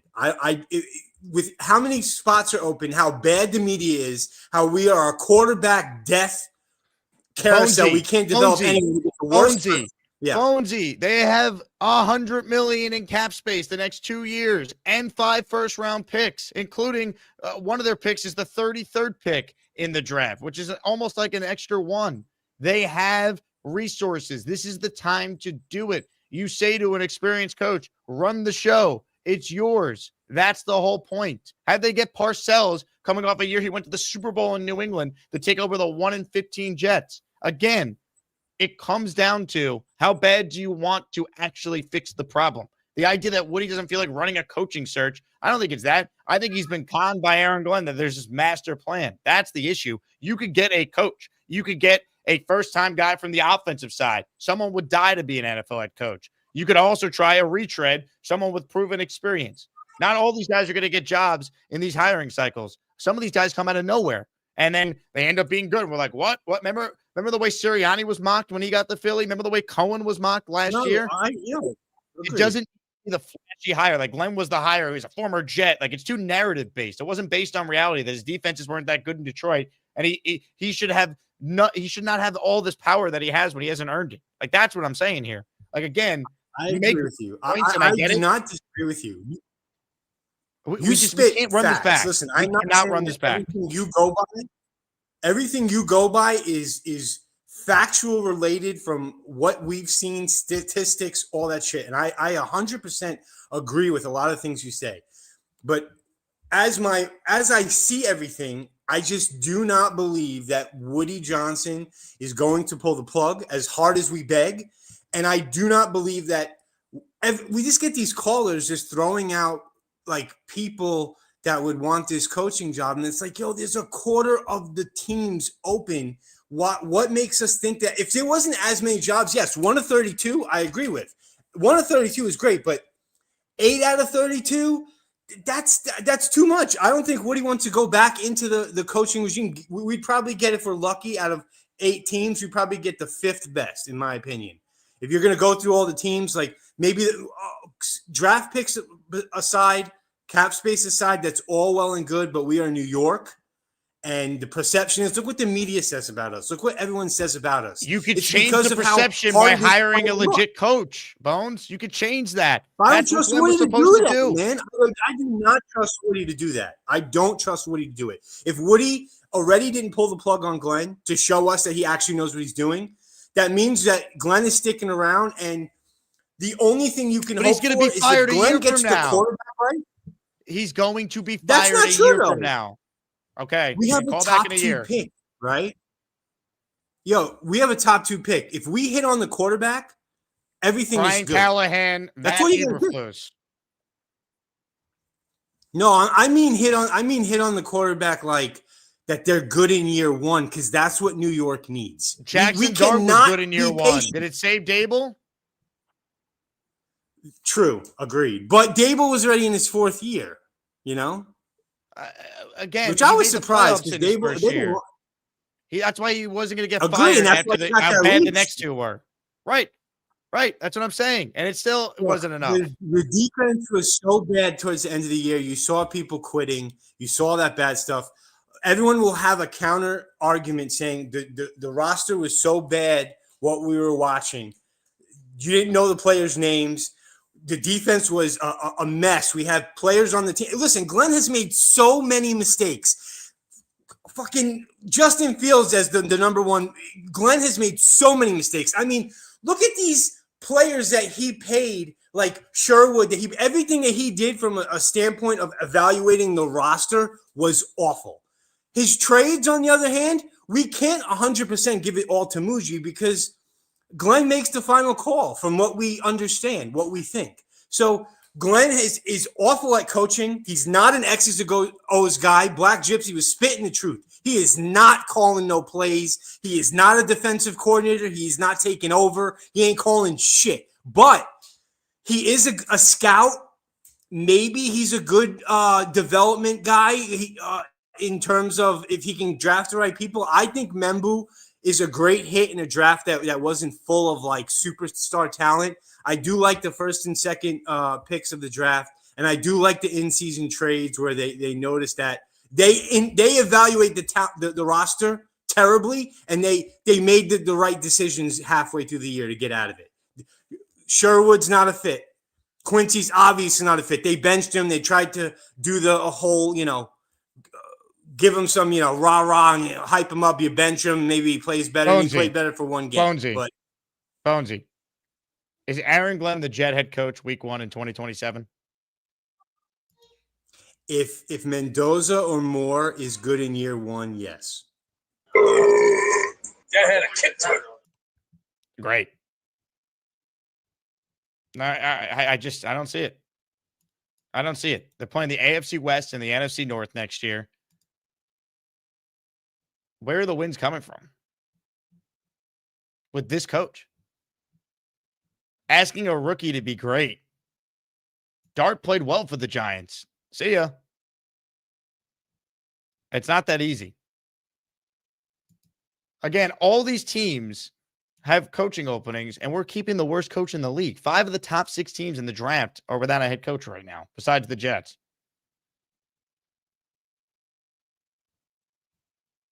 Ugh. Jay Quest says, Jake, if we go 7-10 and a rookie plays, he's not going anywhere. If we go 7-10, brother, they couldn't do better than 7 wins with Robert Saleh having a top 3 defense in 22 and 2023. 7 wins with Aaron Glenn? How's that happening? You think they're going to win 7 games next year, Jay Quest? Sure, if they do and the rookie plays well, yeah, I could see the path where 7 would be enough for Glenn to keep his job for a 3rd year. 7-10? You think they're going to be able to win 7 games? I'm not convinced Glenn can win 7 total games in his tenure here. Let's say hello to Paul before we wrap things up here. What's up, Paul? What's going on, brother? Appreciate you fitting me in, but I got to ask you a question. You're better at this than me. We know that Harbaugh just got fired, right? Who's the GM over there, and how long has he been a general manager for Baltimore? Eric DeCosta. He's been there a very long time. He replaced Ozzie Newsome. Let's see when his first official year was on the job. He's been the general manager of the Ravens since 2019 officially. Okay. What about Pittsburgh? Who's their GM, and how long has he been in play? Their GM is recent because they had a guy retire. It's Omar Khan, who, let me look that up. I don't know. But continue your point. Yeah, so I guess my point still boils back to Muji. I mean, I've been bringing this up earlier, and I still have a lot of faith in him, like most of us do, right? And I just feel until he gets full reign, which it does really seem like they're starting to have a little more faith in him, and there is going to get some separation there. You need upper management to run the show from the top down. Muji should be the one making the decisions, not Aaron Glenn, which we all agree with. And reality is they have to do a lot of things right. I'm kind of over the whole Aaron Glenn thing because I don't feel like there's going to be any changes, and I feel we're screwed. That's why I'm sticking to my guns, saying we got to hope that Muji makes a lot of great moves again this year, and then it falls into his hands for 2027. I feel from my standpoint, what I want to see, priority 1 in the draft is obviously quarterback. My big thing, and I know people are going to push back on this, but is Kirk Cousins on a 1-year deal, or are we able to get him? Kirk Cousins is under contract, but they could cut him. Okay. I would love to see Kirk Cousins starting our season off next year, and I would like to see us get whoever we can get in the draft, whether it's Mendoza. I don't even care. Simpson, like, it doesn't matter, right? I'll take Ty Simpson. I'll take any of the top quarterbacks that we can get because I believe it is always a crapshoot. Obviously, we're going to get the best that we can get. And then I still think we pick up that other kid from Philadelphia. I forget his name again, or somebody exactly like him, that we have 3 new faces, quarterbacks on the bench. Let Kirk Cousins run it. I think he's going to be a lot better next year when he comes off the ACL. I don't know if you're going to be able to get him, Paul. We're losing your audio, too. I don't know what Atlanta's going to do. It felt like he would have been available, but then Michael Penix tore his ACL. So, Cousins, to his credit, actually played a lot better down the stretch. 2nd year, much like Rodgers, removed from the Achilles. So I'm not convinced he's even going to be available. I think a name for the Jets to watch is like Marcus Mariota, maybe re-signing Tyrod, and then still drafting either Mendoza or Moore, assuming Moore declares. That could be the QB room. I think logically that would make some sense. I think you want to build a room like what the Jets did in 2018 around Sam, where you had McCown and Bridgewater. And then they traded Teddy for a third. It was a good deal by McCagnon. And then obviously what the Giants did with Russ, Winston, and then they made their move for Dart. I think they need 2 veteran additions to the room before the draft. I think that's where it starts. All right, we went way too long. I'm going to do the gas to no helmet raffle on the second show, and we'll probably add another prize. We'll do 2 prizes on the second show. If you entered today, we'll get you in. So you will have a chance to win on the second show. We only have 17 entries anyway, so we'll push it to the second show. Again, thanks to everyone who tuned in. Really appreciate this community. Whether we agree or disagree on things, we're all in this together as Jet fans who want the same thing for this team to not be dog shit. You guys are the best. We'll talk to you this afternoon, 4:30 Eastern. Dylan Terraman joins the program. Until then, let's celebrate the one thing the Jets did great this year. 0 field goals blocked. Go Jets.